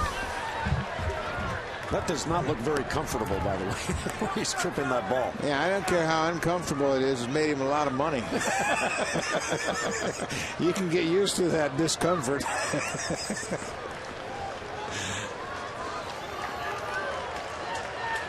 He's got big hands, and that ball fits in there very nicely. And he's got a seam on each finger, and that creates the dramatic movement. 1-2 pitch and a base hit into right field. Markakis will be sent. Jermaine Dye throws behind the runner, and the Orioles get the lead back on an RBI single by Luke Scott.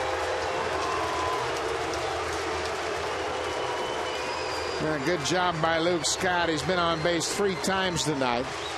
That little flare base hit to left field his first at bat, but comes up big with 2 outs out over the plate, skips it by Chris, gets into right field. Markakis off on contact, scores easily, and the Orioles have regained the lead. Well, Luke's smiling over there. He had gone 5 games without an RBI, and he picks one up here, and it gives the Orioles the lead back 4-3. So the Orioles answered the White Sox with 2. Huff stopped at second. Here's Zahn, and Zahn takes a strike.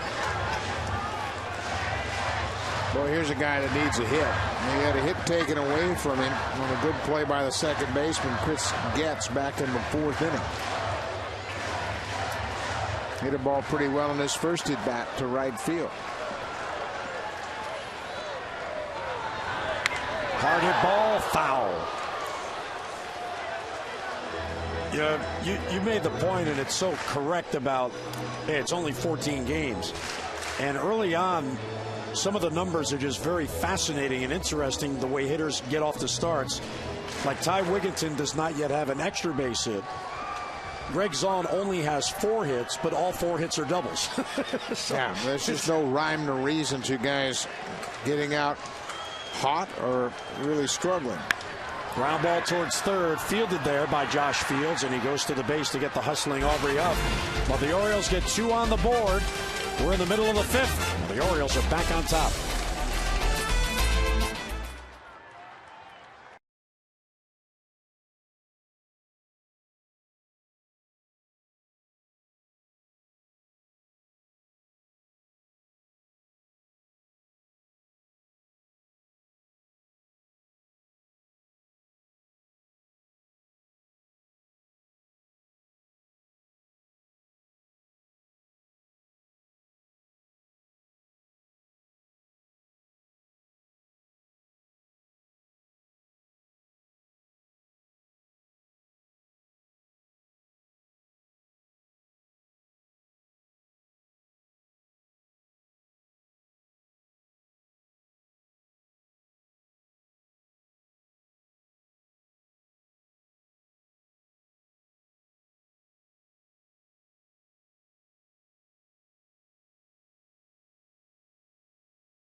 Game summary. Brad Bergeson making his major league debut against Carlos Quentin to strike out. Aubrey Huff stakes him to a 2-0 lead with a long home run. Paul Konerko cuts into that lead. But then Nick Markakis guns down Jermaine Dye for the 3rd out of the inning.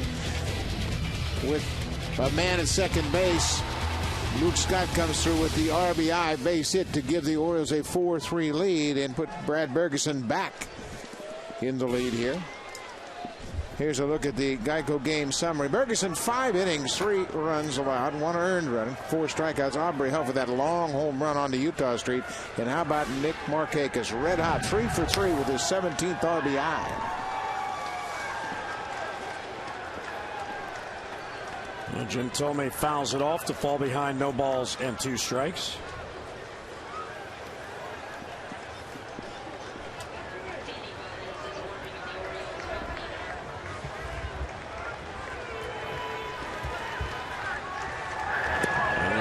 Check swing, it's outside.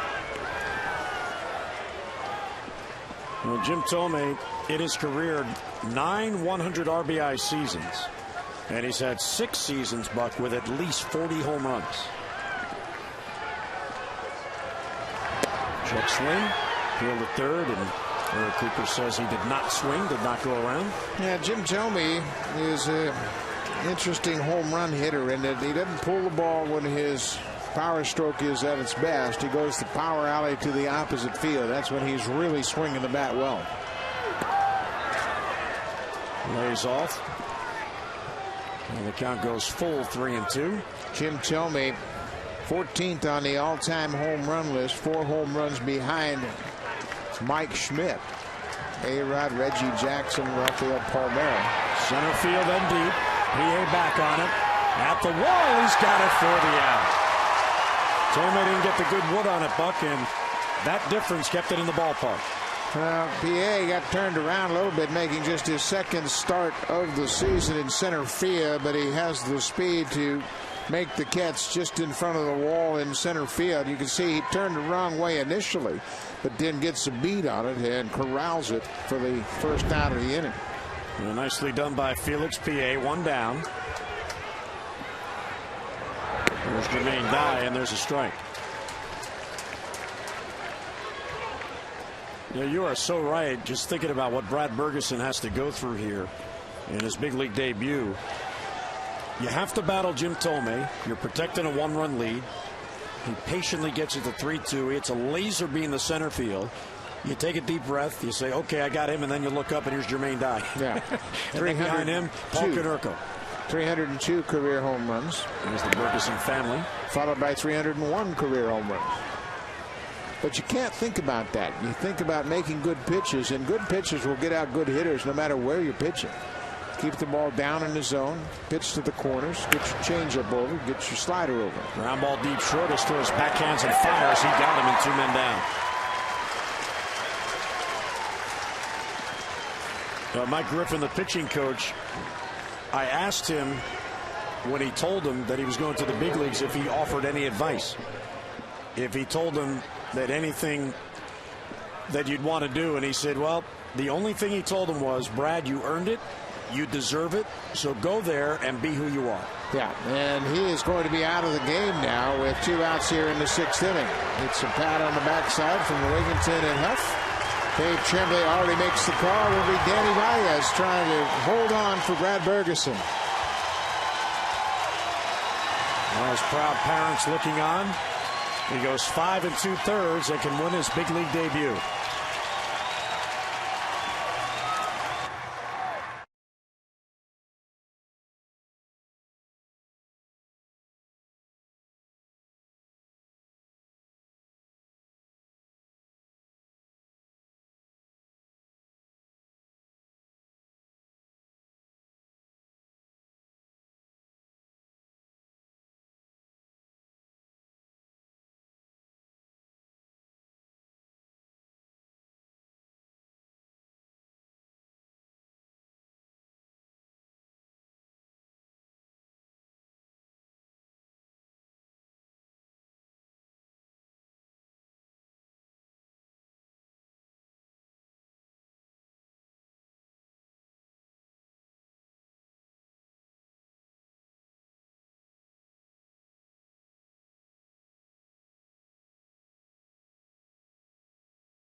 Ryan Freer, boy, it's good to see him on the bench.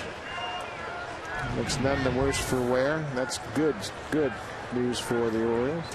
They must have hung out a bit in spring training, Buck, because when I went in the clubhouse before the game, and most of the team was out on the field, Ryan was at his locker, and Brad was sitting with him, and Ryan was doing all the talking.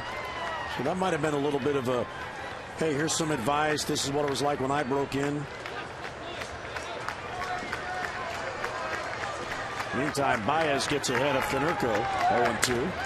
And there's a roll at first base on a defensive swing, so Baez comes on, and on 3 pitches gets the out. So the debut of Bergeson successful. 3 up, 3 down go the Sox, and the Orioles have a 4-3 lead.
They wanted. He got ahead. He threw his breaking ball over when he wanted to. He got Jim Thome looking, and he turns it over to Danny Baez with 5 2/3. 1 earned run allowed, 4 hits.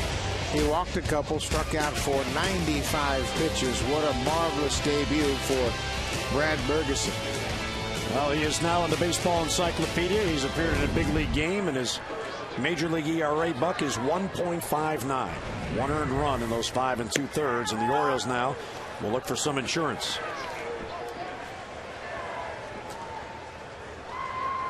So Brad talking to Aubrey Huff, and he's talking about, oh yeah, my heart was going, boy.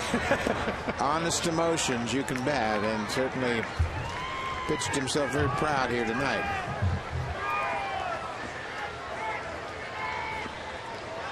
Felix P.A. is 0 for 1 with a walk. Contreras still out there for the Sox. Foul back.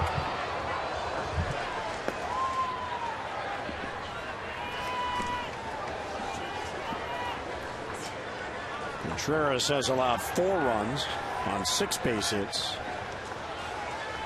The Orioles also have not gone in order once in this game. Hard hit ball to first, and Canerco grabs it. And 1 away. So PA's 0 for 2. Fans, the Junior Orioles Dugout Club, presented by Chick-fil-A, is perfect for all fans 14 and under. Kids get tickets to 10 games, plus a Dugout Club hat, membership card, and much more. And it all comes inside a collectible lunchbox, and it's all for just $17. Members even get exclusive giveaway items at each game, and family and friends get tickets for just $6. So the first Dugout Club game of the season comes your way Saturday, so get on in on the fun. 888-848-BIRD, Orioles.com, or if you prefer, just stop by any area Chick-fil-A location. There must have been some kind of a Chick-fil-A event out here tonight, because I saw the Chick-fil-A chicken cow walking on Utah Street. I mean, you can't miss that guy. He's about 10 feet tall. You recognized him? All the time I do. Chris Ray begins to throw down in the bullpen, and he has been throwing great lately. Very pleased to be back and healthy again. Torres looks at the pitch high. Cesar is 0 for 2. A soft line drive his last at bat. He's also grounded out.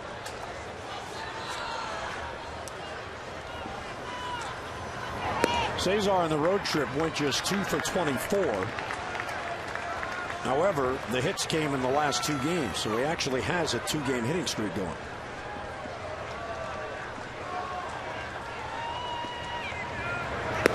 is high ball 4, and he'll take a one-out walk. That was the 5th walk allowed by Contreras. This copyrighted telecast is presented by Authority of the Orioles and may not be reproduced or retransmitted in any form, and the accounts and descriptions of this game may not be disseminated without the express written consent of the Orioles. So Brad Bergeson in the big leagues, and he's enjoying it. I'm not going back in the clubhouse. I'm not going back there by myself. I'm on the bench. I'm going to watch the final outs. Yeah, you wait your whole life to get here. Why would you leave the dugout? I don't need to ice my arm. I'm fine. Look, he doesn't even have his jacket on. Ryan Friel's all bundled up.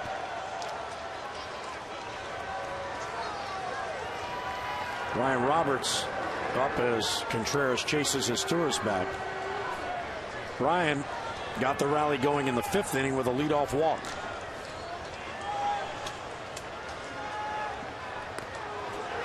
Now with one down, this could be a hit and run spot for the Birds. It could be hit and run. It could also be an opportunity for his Steers to try to steal it. Doesn't go, and Roberts takes a strike. 0-1. Cesar has 2 steals on the year. He has not yet been caught. Orioles have had mixed success on the bases. They have 7 stolen bases, but have been caught 5 times.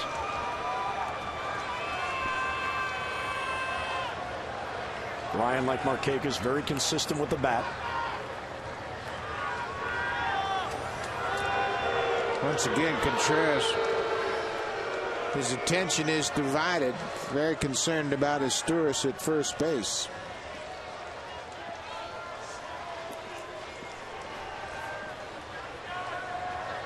Cesar edging his lead, does not go, and the pitch is high.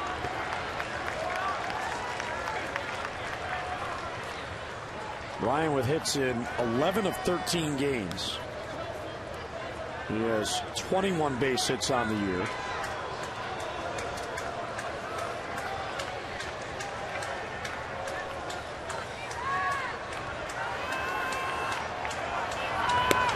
And he takes inside, so a good eye, 2-1. There's Clayton Richard, a left-hander getting loose. One of 2 left-handers in the bullpen.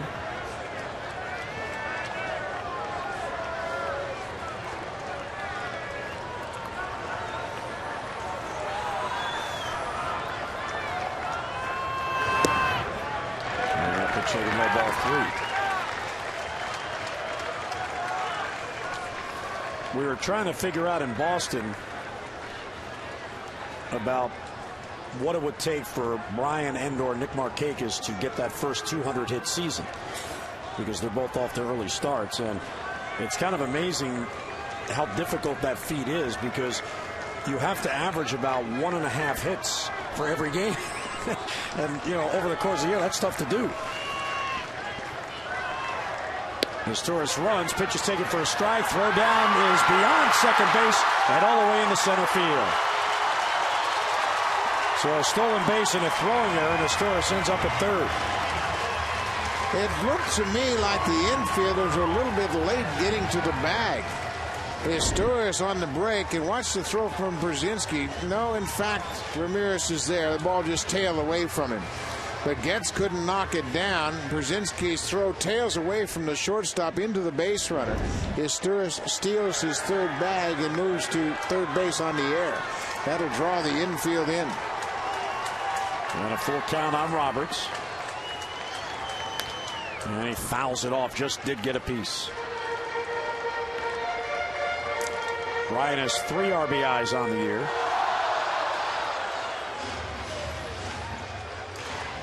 So now base runners against the White Sox, 15 for 15 stealing bases.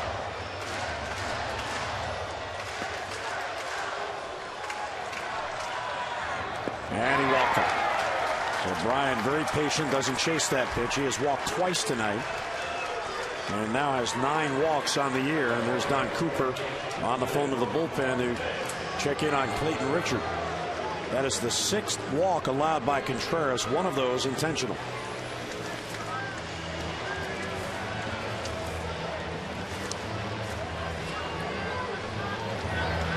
Clayton Richard should be ready, and I'm sure he will get the opportunity if Markakis comes to the plate in this inning.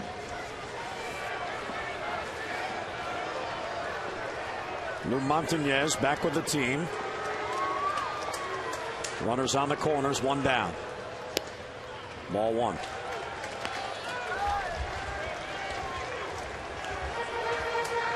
Lou hitless on the night. He had a number out in front of the plate. He has since struck out and rounded out the shortstop.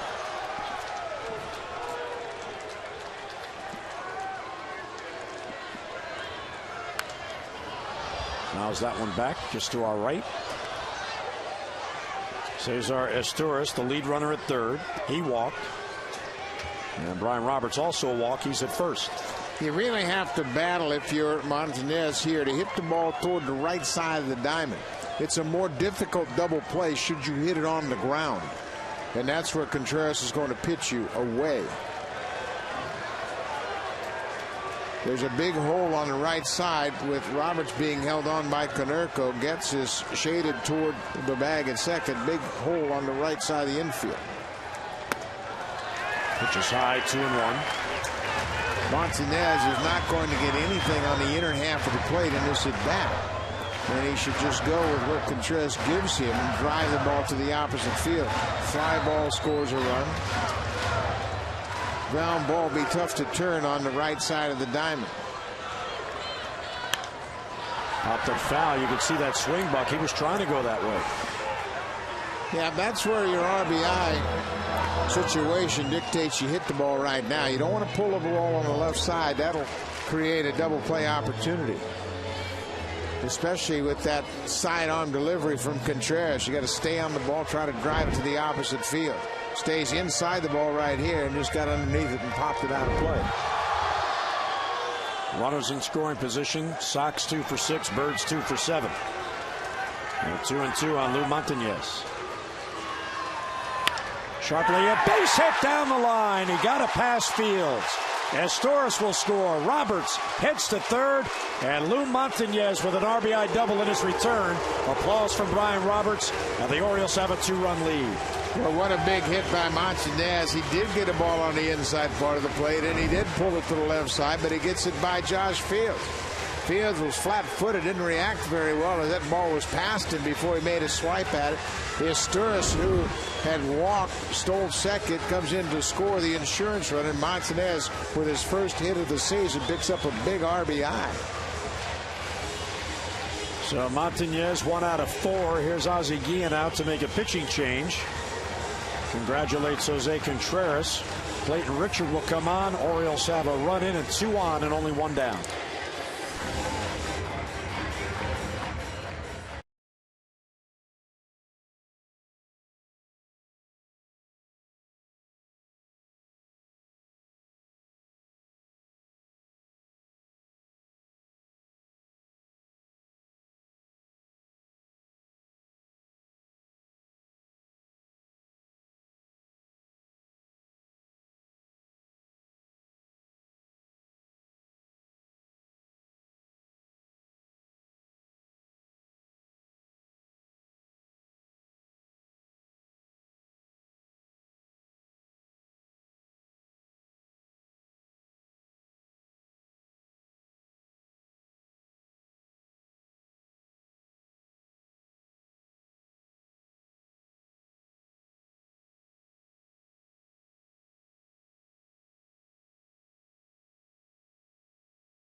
Jose Contreras goes 5 1/3, 5 runs on 7 hits, 2 men on base, his responsibility. Gives way to Clayton Richard. Left-hander comes on.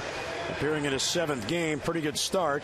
A 2.70 earned run average. He's allowed 2 earned runs in 6 2/3. And Buck, he has brought on to try to slow down and cool off Nick Markakis, who's having a big night. Nick Markakis is off to a great start. He continues that tonight. He's had 3 hits in the game tonight, and he has been on everything he swung at. He doubled in his last at-bats. He's driven in a run, scored 2. And he is absolutely on fire, and now he's going to get a chance at a left-handed pitcher. His average up to 377. He has not faced Clayton Richard in the past. Richard has been a starter. Made 8 starts for the White Sox a year ago. Infield drawn in. And the breaking ball's outside, 1-0. Nick 2 singles and a double. He has scored 2 runs. He has now scored 16 runs on the year in the Orioles' 14 games.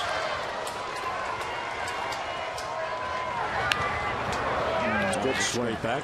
Stayed on that ball. It was away from him. Both pitches in the at-bat were away, and he had a good rip at that ball. He was out on the outer half of the plate.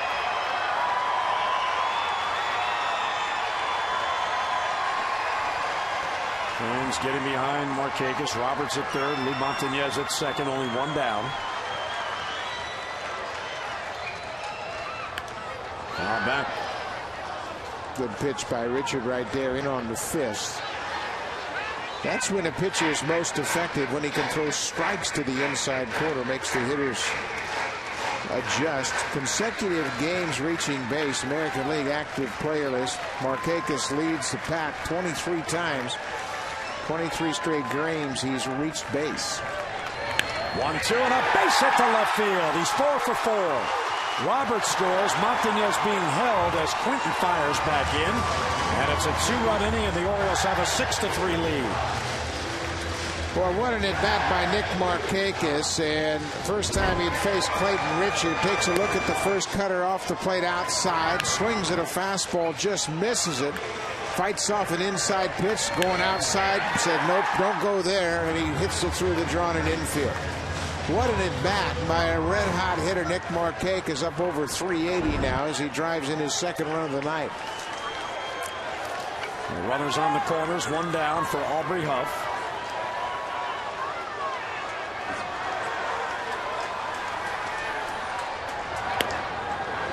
That's one of the things about Markakis, Buck, that makes him such a dangerous hitter, is he has the ability to put the ball in play, but he also has that great batting eye.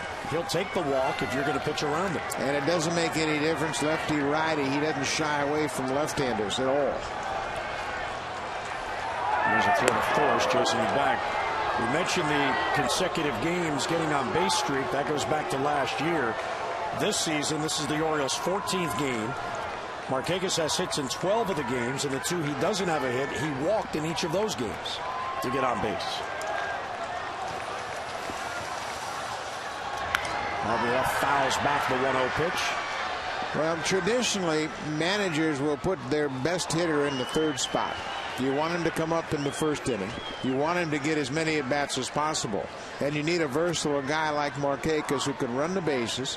He can hit for power. He can hit lefties and righties. It doesn't make any difference. And he's always going to have good at-bats. That's the true definition of a number 3 hitter, and Markakis fits the bill. 1-1 on Huff. Knocks him off the plate, ball 2. So the Orioles, over the last 2 days, scored a total of 2 runs. They've had 3 multi-run innings tonight. Remember, you have ducking out of the way of that inside heater. Ground ball towards short. Ramirez will step on the bag and fire to first. And that'll end the inning on the double play. But the Orioles get 2 more on 2 hits. We played 6 at Camden Yards. Birds have doubled up on the White Sox.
Work here in the 7th, trying to help protect the 3-run lead. We get late in the game, and he is back, and he is pitching very well. Well, he sure is. He had missed all of last year because of arm surgery, and it takes him a while to get back into the flow of things, but he's had much better success in his last 3 appearances.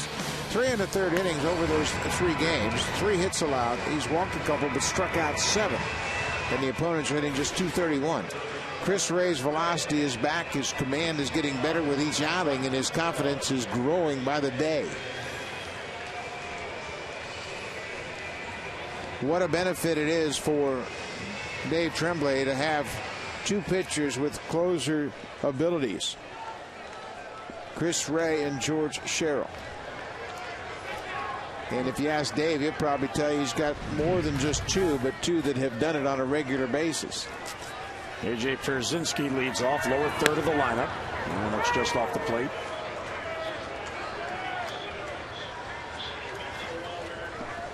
Pierzynski is 1 out of 2 on the night.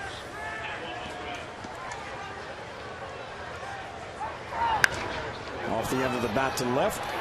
There's Montañez, backs up on it, reaches up as it carries, and he has it for the out and 1 away. And the Chicago 7. Don't forget about next Tuesday.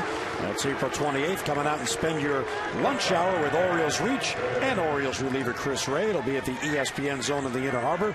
Chris will be on hand from noon until 1. He'll sign autographs, meet fans, and he will answer your questions about the Orioles. That is next Tuesday, April 28th, from noon until 1 at ESPN zone right here in the Inner Harbor. For more info, just go to OriolesReach.com. And there's a base hit in the left field for Alexi Ramirez. And a 1-out single. Let's head downstairs and welcome back Amber. Well, Jim, a quick update on Rich Hill. He's working his way back from the disabled list. Yesterday, he threw his final extended spring training game, and now he will go out on a rehab assignment on Friday or Saturday. Dave Tremblay says he doesn't know exactly where it's going to be just yet, but he'll start with about 60 to 65 pitches in his first outing and work his way up from there. As for when he might be able to rejoin the Orioles, we don't know that just yet, but MLB rules do say that he can only stay on a rehab assignment for 30 days. Jim? All right, Amber, thank you very much. And, of course, with Rich Hill, what the Orioles are hoping, that will help further stabilize the team if he can get back to his form. Now, you have to really think about this. Rich Hill is going to go through an entire spring training. So once he gets onto his rehab assignment, he will make starts as if he were building himself up for the regular season, starting out, as Amber said, with 60 to 65 pitches. Ryan Anderson fouls it back, 1-1. Last time the Orioles coaching staff, Rick Kranitz and Alan Dunn, saw him throw a bullpen session, it was a little bit more of what they anticipated. Good break on his curveball, a little better velocity, much more freedom in his delivery. So they are encouraged about his progress.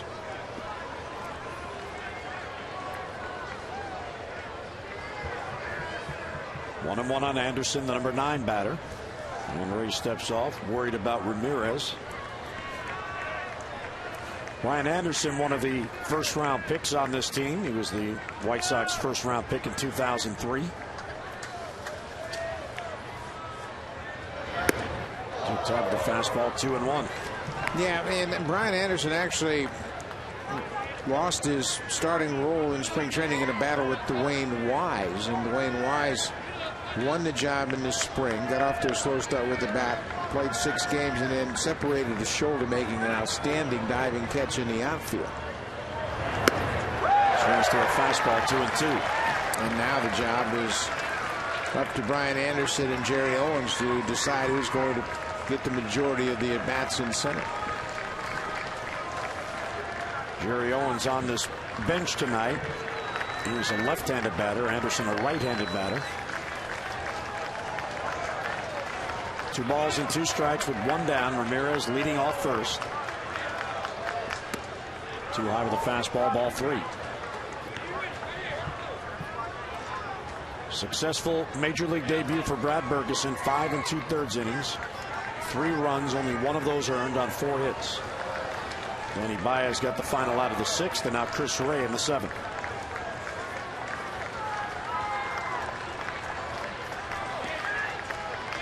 Ramirez is running the 3-2, swing and a miss. Zone's throw down to second base is too late. It bounced. Roberts then applied the tag. And Ramirez got in there safely.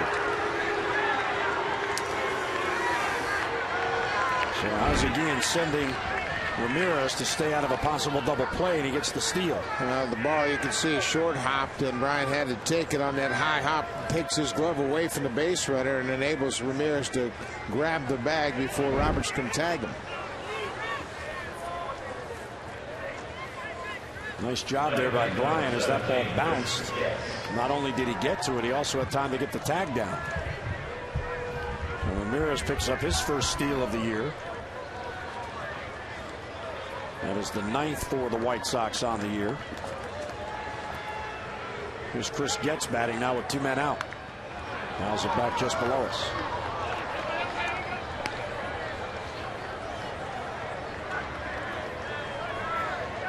Getz has one official plate appearance. He grounded out leading off the game on a nice play by Ty Wigginton. He has since walked and scored, and he's been hit by a pitch.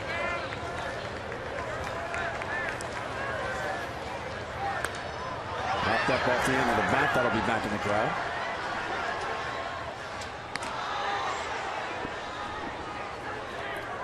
And Chris Ray gets ahead, no balls and 2 strikes.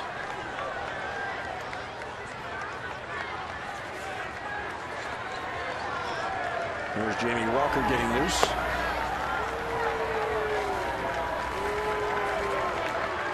Ramirez off second base, 2 men down.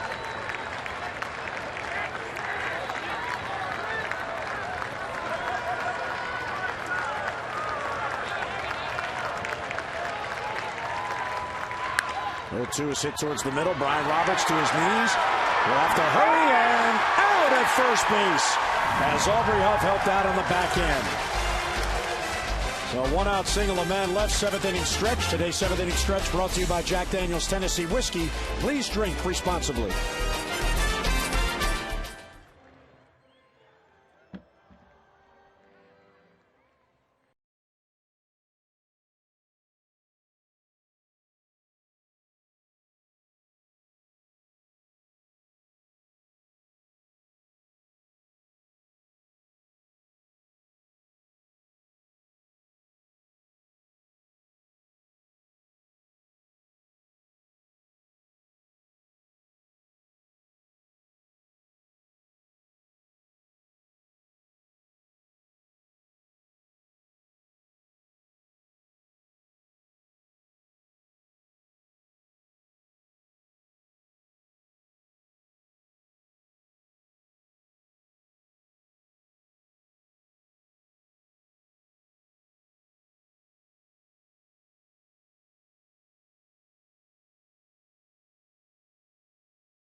Seventh inning stretch, fans enjoying themselves and the Orioles enjoying it as well in a 6-3 game, and everything that you hoped would happen tonight is happening.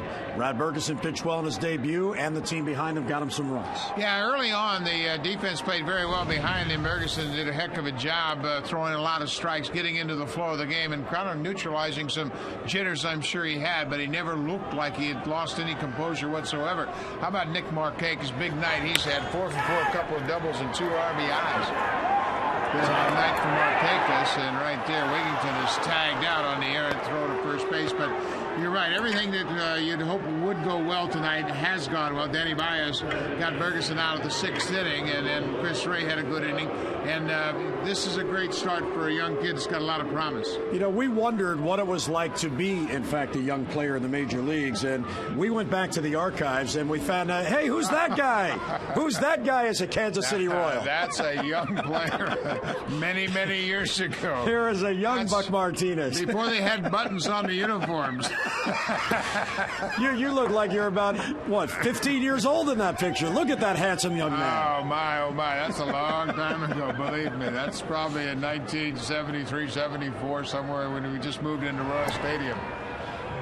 Well, that's a great picture on tonight. So we thought, Brad Bergeson making his debut tonight. We wondered what you looked like as a young player. And that was actually sent in by a fan who was looking for your autograph, made a donation to the Orioles Charitable Foundation, hoping you would get the picture, and we have it for you right here. Oh, we can do that. That's an easy one. We snuck that in there for you. But I got to tell you, you look good in the Kansas City home whites. A one-out Luke Scott is batting here as Richard stays on.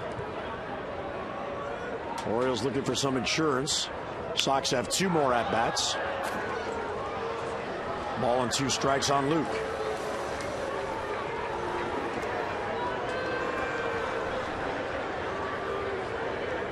Luke had a big hit back in the 5th inning, a 2-out base hit to right field to drive in a run. Luke out, Luke. Little chin music right there, straightens him up. 90-mile-an-hour fastball. He's been on base all 3 times, trying to hang in tough against the left-hander, and this fastball gets away from Clayton Richard, and Luke's got to dance out of the way. 2-2 the count on him. And a base hit, he goes the other way, and Luke has a 3-hit game. He's thinking to a big turn, and he puts on the brakes. Well, that's how you answer that up-and-in fastball. You hang on and rip a ball to left. Ask Masson. Email question: why is there a difference between minor league baseball and Major League Baseball? Well, Joe, they make different brands of baseball, and each league has the league signature across it, the logo defining the ball, whether it's a AAA ball, an International League Baseball. There's just a different feel to it. I think a Major League Baseball just seems to be a little more consistent when you go from A ball to AA, AAA. All the balls will be just a little bit different in their feel and sense, but you just have an idea that a Major League ball is going to be more consistent. But even the great baseballs that we deal with in the major leagues, you'll see pitchers grab different baseballs out of the ball bag because they have a different feel. Each ball has a distinct feel, and they'll try to get one with raised seams and a good tight horsehide out where you really feel it's cowhide now, obviously, but where you really feel like you can get a definitive grip on that ball. But minor league baseballs have just a little different feel about them.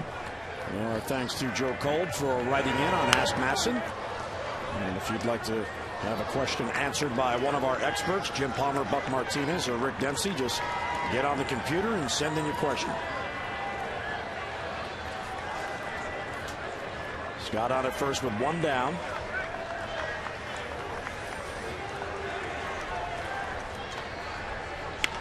Two-one pitch and a base hit into left field. Greg Zone batting right-handed as a single. Well, he is 1 out of 4 on the night. The Orioles have 2 on with 1 down. But don't forget, you can enjoy the Orioles all season long from anywhere with MLB.com mobile services. You can get text updates, watch videos, and even listen to games live right from your mobile phone. Discover all the products available for your phone by texting SHOP to 65246. Standard message fees do apply. Products are available from select carriers on select handsets. And for details, just go online to Orioles.com. A couple on with 1 down for Felix PA. Takes outside 1-0.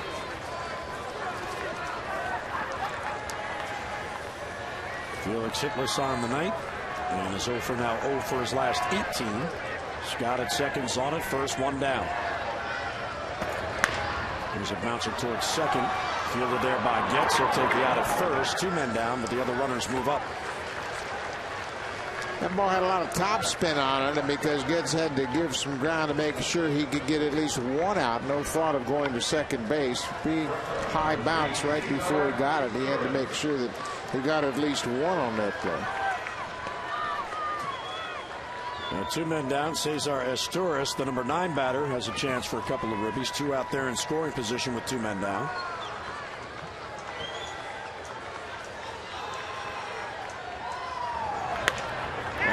is a base hit down the right field line. It hugged the line. 2 runs will score.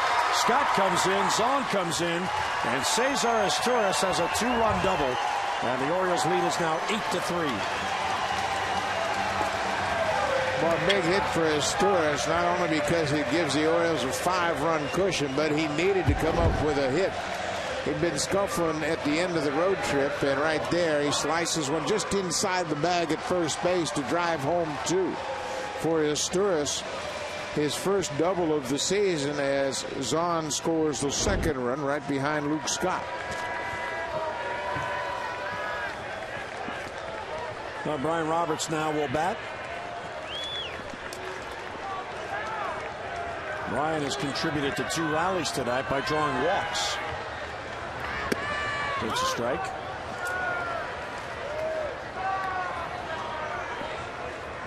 Zahn and Astúriz, a couple of switch hitters, each have a hit in this inning. And here's the 3rd switch hitter in the Orioles lineup, batting now with a runner at 2nd and 2 down. Bird's trying to snap a 5-game losing streak, now have an 8-3 lead. Richard on relief of Jose Contreras.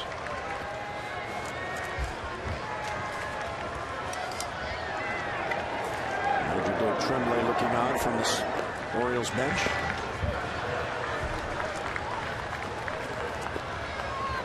A lot of good things happened for the Orioles today as you look at Jack Egbert, who has just been called up from the minor leagues, loosening up for the White Sox. But the Orioles got some extra work in. They took infield. Felix PA made some catches in the outfield early on. A lot of hitters went down in the cage to work with the hitting coach Terry Crowley. A lot of extra work with the first day back on his extended homestand, and it was a good day to get the work in. It was beautiful about 3 o'clock when everybody started to do their work, and everybody got outside and got a lot of extra work in, and it's nothing like getting back home to make you forget about a 2-5 road trip. Three as that one bounces in. A.J. Przinsky has put on a clinic tonight on balls in the dirt. It hasn't really had much of an impact on the outcome of the game as the Orioles have been able to tack on 8 runs, but it could have been much worse. He had balls in the dirt all night long, and he's corralled every one of them.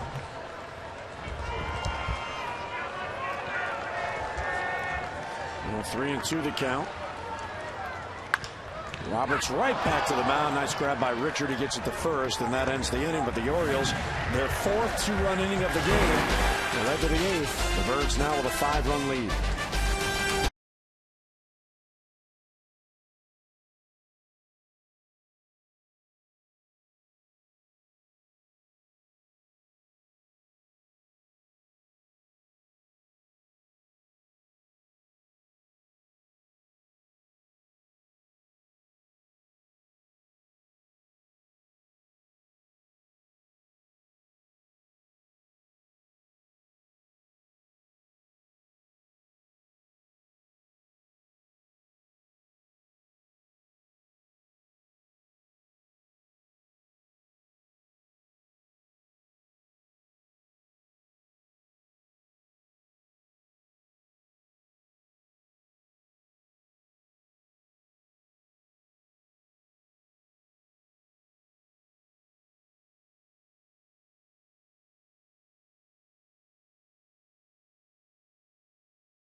To join us again tomorrow night. Moros action. Jeremy Guthrie will be on the mound against John Danks. Middle game of the 3-game series. Coverage on MASN HD begins at 6:30 with those extra presented by Mercedes-Benz, followed by game coverage at 7 o'clock. We've got all the access you need right here on MASN. And here is Jim Johnson now coming on to work in the 8th. Jim Johnson making his 6th appearance of the season, part of a very effective bullpen for Dave Tremblay. Danny Baez came in and got the only batter he faced. That ended the 6th inning when he retired Paul Konerko. Chris Ray gave up a hit but no runs. They had a strikeout in 1 inning as he worked the 7th. And now Jim Johnson will try to deal with the lineup here in the 8th inning.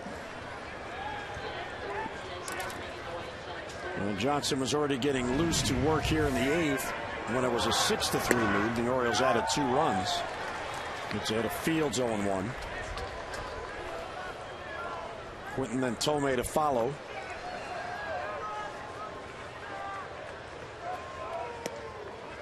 It's taking a little low. 1-1 the count. Fields is hitless on the night.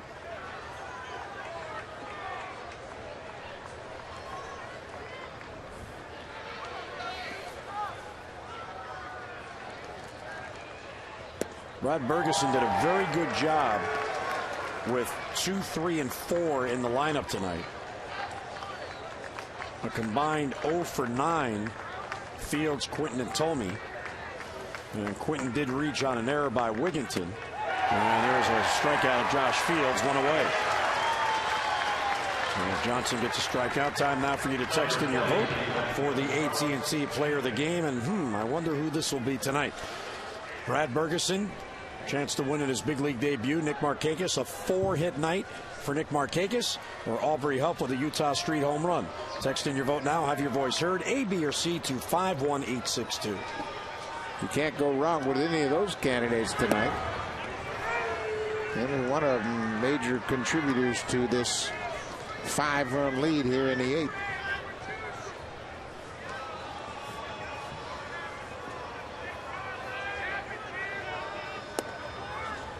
Johnson misses again low, 2-0. Quinton had a big at bat early in the game, fouled off many pitches in a 13-pitch at bat, in which Brad Bergeson picked up his first major league strikeout. That came in the 1st inning. He would eventually end up 0 for 3 against Bergeson. Hit a hot shot and went off the glove of Ty Wigginton at third base.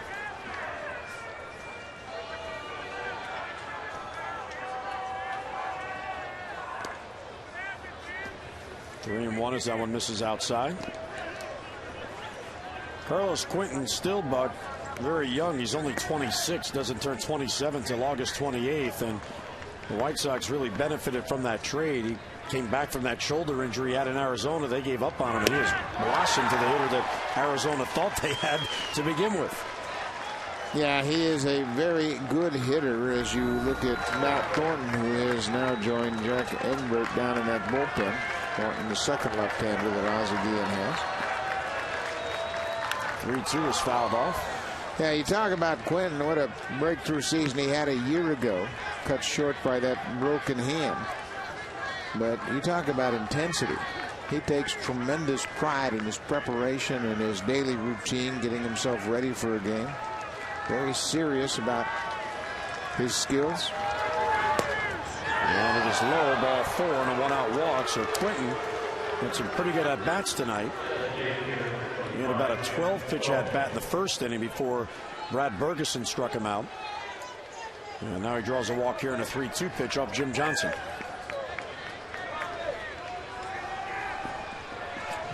Here's Jim Tomei.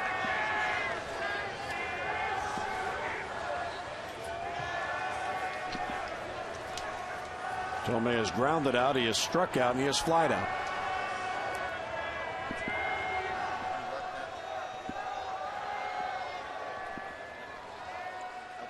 Five-run lead. Huff will play behind the runner with the left-handed batter up. And Tomei can't reach it, and 0-1. Well, take a look at the defining moment of the game. Brad Bergeson striking out Jim Tomei, looking through a great pitch to the pleasure of his father, Art, who is in attendance tonight and watched his son make his major league debut. But it truly was a defining moment. That came in the 4th inning after a couple of men on. He got big Jim Tomei looking, and that'll be one that he'll want to put in his scrapbook. K. Tomei. looking. April 21st, debut.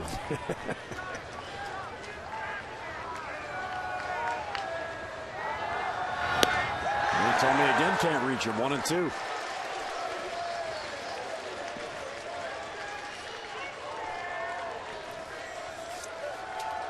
Jim Tomei has had some kind of career. Last year, 34 home runs. See the shift against him. A little bit high, 2-2.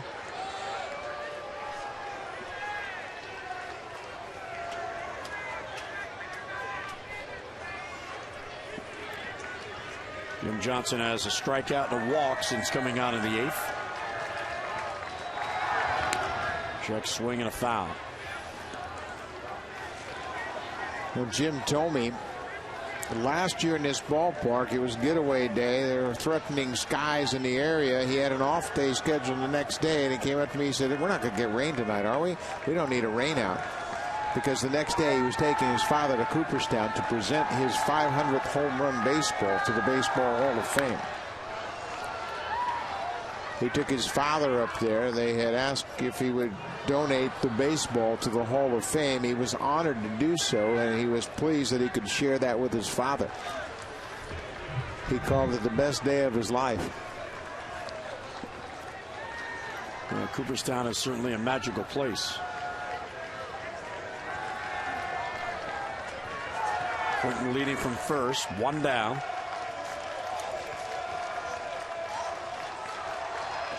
Breaking ball, he doesn't chase, ball 3. It's amazing the batting eye he has. I mean, he may swing and miss, but he rarely will chase a bad pitch.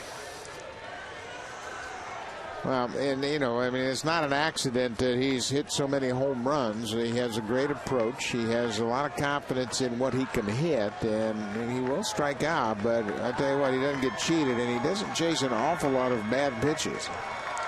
3-2, he got him off speed pitch. So Jim Johnson changes speeds on him and gets him 2 men down.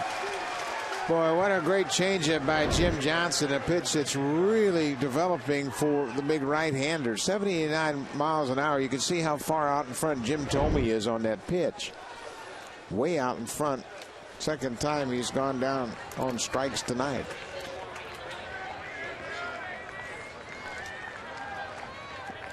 Well, here is Jermaine Dye.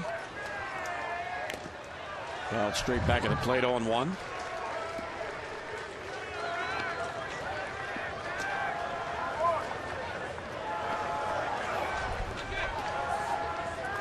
Tomei back to the bench. He has struck out twice tonight.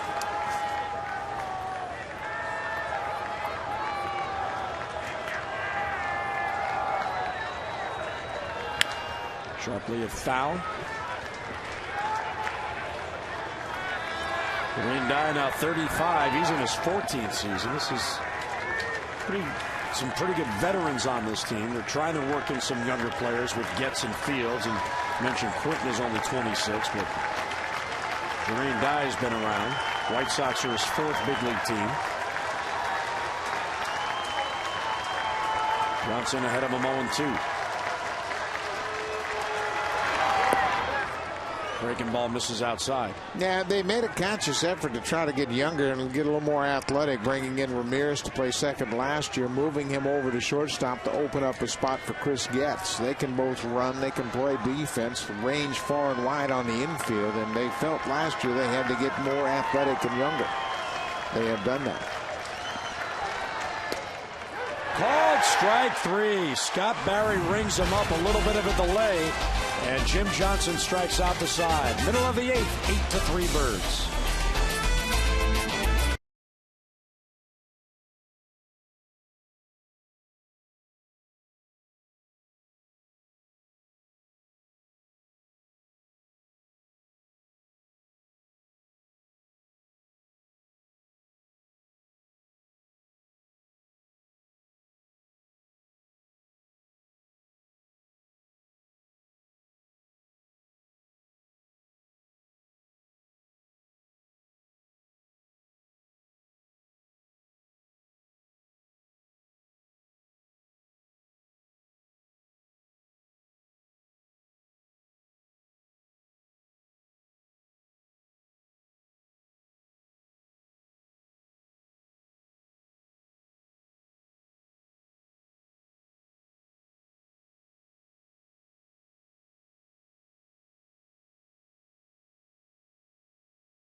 Well, some fans out here at Oriole Park on a chilly evening after the front went through.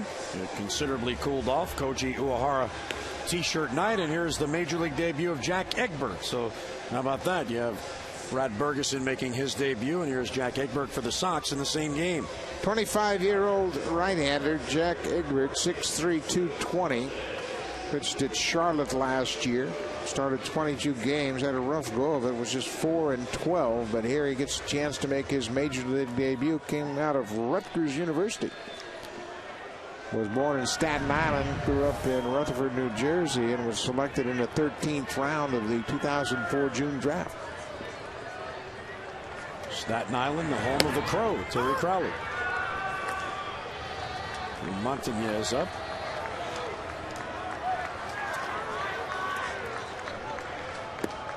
Lou got a start tonight after Adam Jones was scratched. He had a big hit in the 6th inning. Drove in a run with a double. That one's outside, ball 2. Well, one thing about Lou Montañez, he believes he can hit. And he had a big spring at 340, as we mentioned, for the Orioles in spring training. Took that momentum to AAA and got off to a great start there. Second base, Montañez retired, 1 down in the Oriole 8th inning. Let's get an update on the voting for tonight's AT&T Player of the Game, and hey, how about that? A very close vote. Brad Bergeson at 42%, Nick Markakis is up 40%, and Aubrey Huff 18%. All he did was hit Utah Street. Still time to text in your vote, have your voice heard, A, B, or C, to 51862, and Tom and Rick will have the results coming up on O's Extra postgame.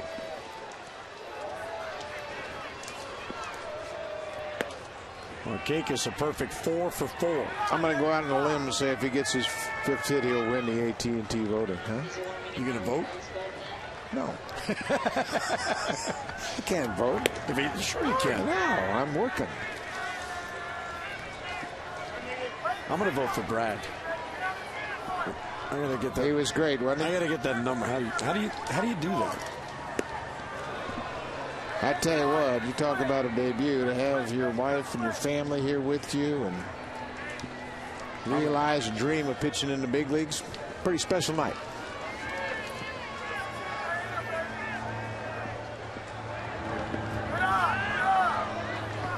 Taking low.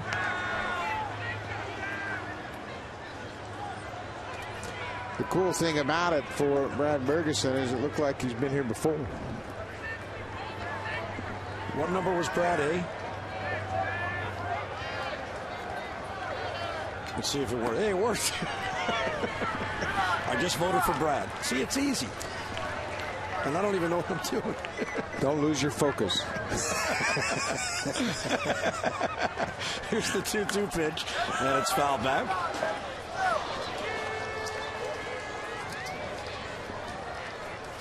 Markakis 3 singles, a double, and 2 RBIs, and now has 21 base hits on the year to equal Brian Roberts for the team lead. And 18 ribbies, and he takes a walk.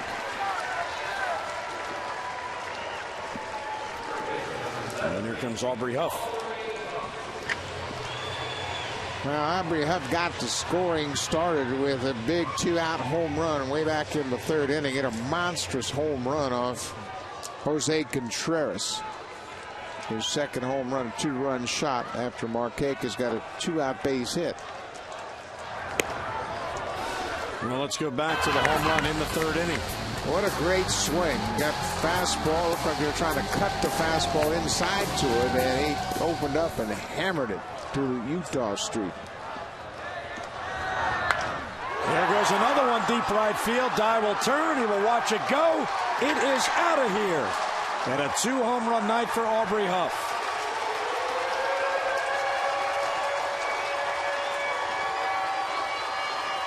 So the O's have come home and they have found their hitting stroke. Home cooking. You gotta love it. Aubrey Huff. 4 ribbies, 2 home runs, and another no-doubter. Watch the great follow-through. Tremendous extension as he drives the ball to the seats in center.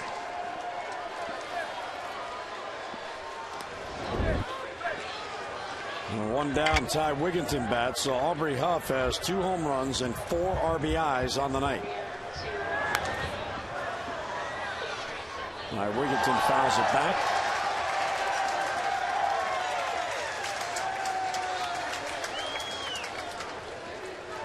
Ty is hitless on the night.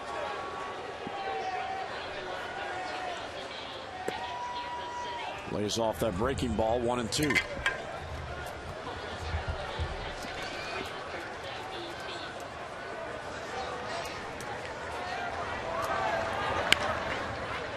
Swept foul behind Juan Samuel.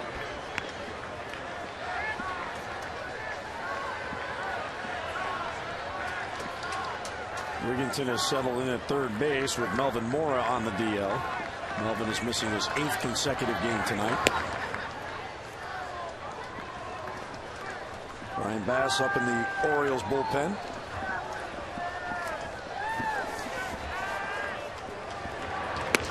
Check swinging a high fastball.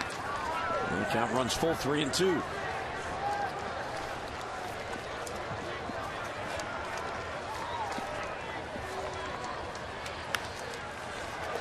Wigginton fights it off to stay alive. So the Orioles scored 2 runs in the final 2 games in Boston. One on Sunday, one on Monday. And when they come back home and turn it around, 10 runs on 12 hits. Right back to the mound off the bat of Wigginton.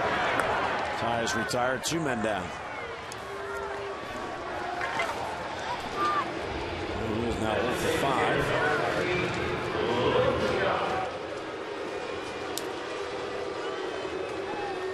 And Luke Scott has a perfect night going.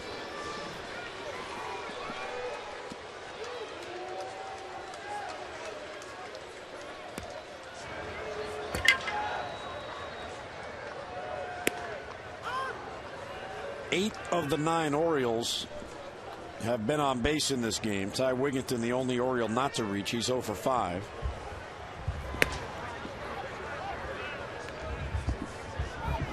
Well, Dave Tremblay was pretty happy to get his club on the field and go through some drills. They didn't hit in Boston for 3 straight days. They got a chance to take BP today, and the benefits are very obvious. Egbert knocks it down. He's able to retrieve and get Luke Scott, and the inning ends. Dave Tremblay's team will head to the 9th, 3 outs away from a win.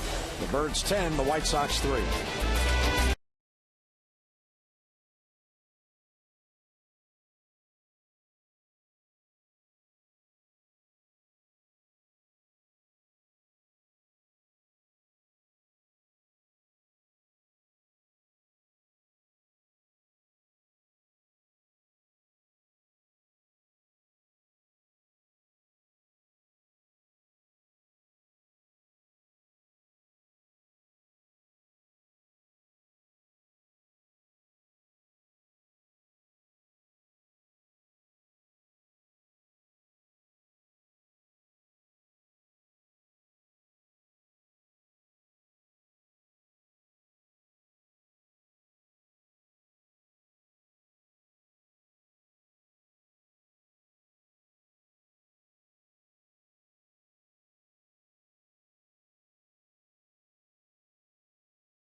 Orioles baseball on Masson is brought to you by Southwest Airlines. Low fares, no hidden fees. Brian Bass comes on to work the 9th. The Orioles with a 7-run lead. Orioles bullpen tonight has pitched very well. 2 1/3 scoreless after a tough road trip.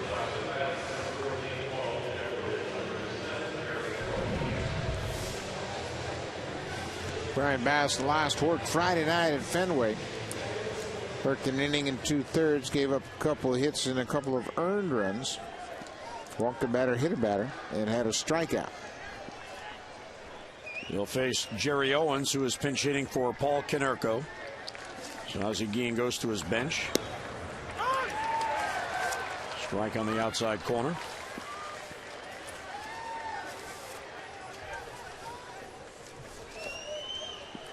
Owens has spent parts of 3 seasons with the White Sox. It was 4th year with the big club. He was originally drafted by Montreal and then went with the team to Washington, and the Nationals traded him to the White Sox.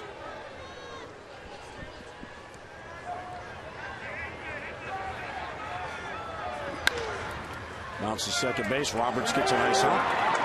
1 down in the Chicago 9th.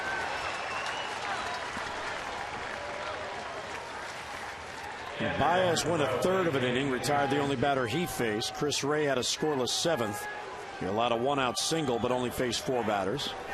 Jim Johnson had a 4-batter 8th, 3 strikeouts and a walk, and now Ryan Bass in the 9th. So Dave Tremblay has seen all the facets of his team turn around tonight. The hitting has come back, the pitching has come back, and the most important part of the entire night was the start by Brad Bergeson, because the starter dictates if you have a chance to win that night. That's what Brad Bergeson did. He certainly set the tone for Dave Tremblay and had a 1-2-3 first inning, including a memorable strikeout of Carlos Quentin to end that first. So when it's all said and done and he can reflect on his first major league start, his first strikeout victim will be a very good hitting Carlos Quentin. And then you look in the 4th inning and he K'd Jim Thome. Great start for a young pitcher. Brzezinski fouls it off to stay alive. He's down in the count, 0-2. Well, one thing Dave Tremblay said about Brad Bergeson to start the game, and he talked about him in his pregame press conference. He said the thing that impressed him was poise. He said off the chart poise. He saw it in spring. He saw it again here tonight. 0-2 is swept to second base. Roberts has this one as well. And 2 down in the Chicago 9th. There is no question about it. Starting pitching will heal all that ails you. You get a good start, everybody feels like you can compete against anybody. Well, without a doubt, the Orioles needed this tonight.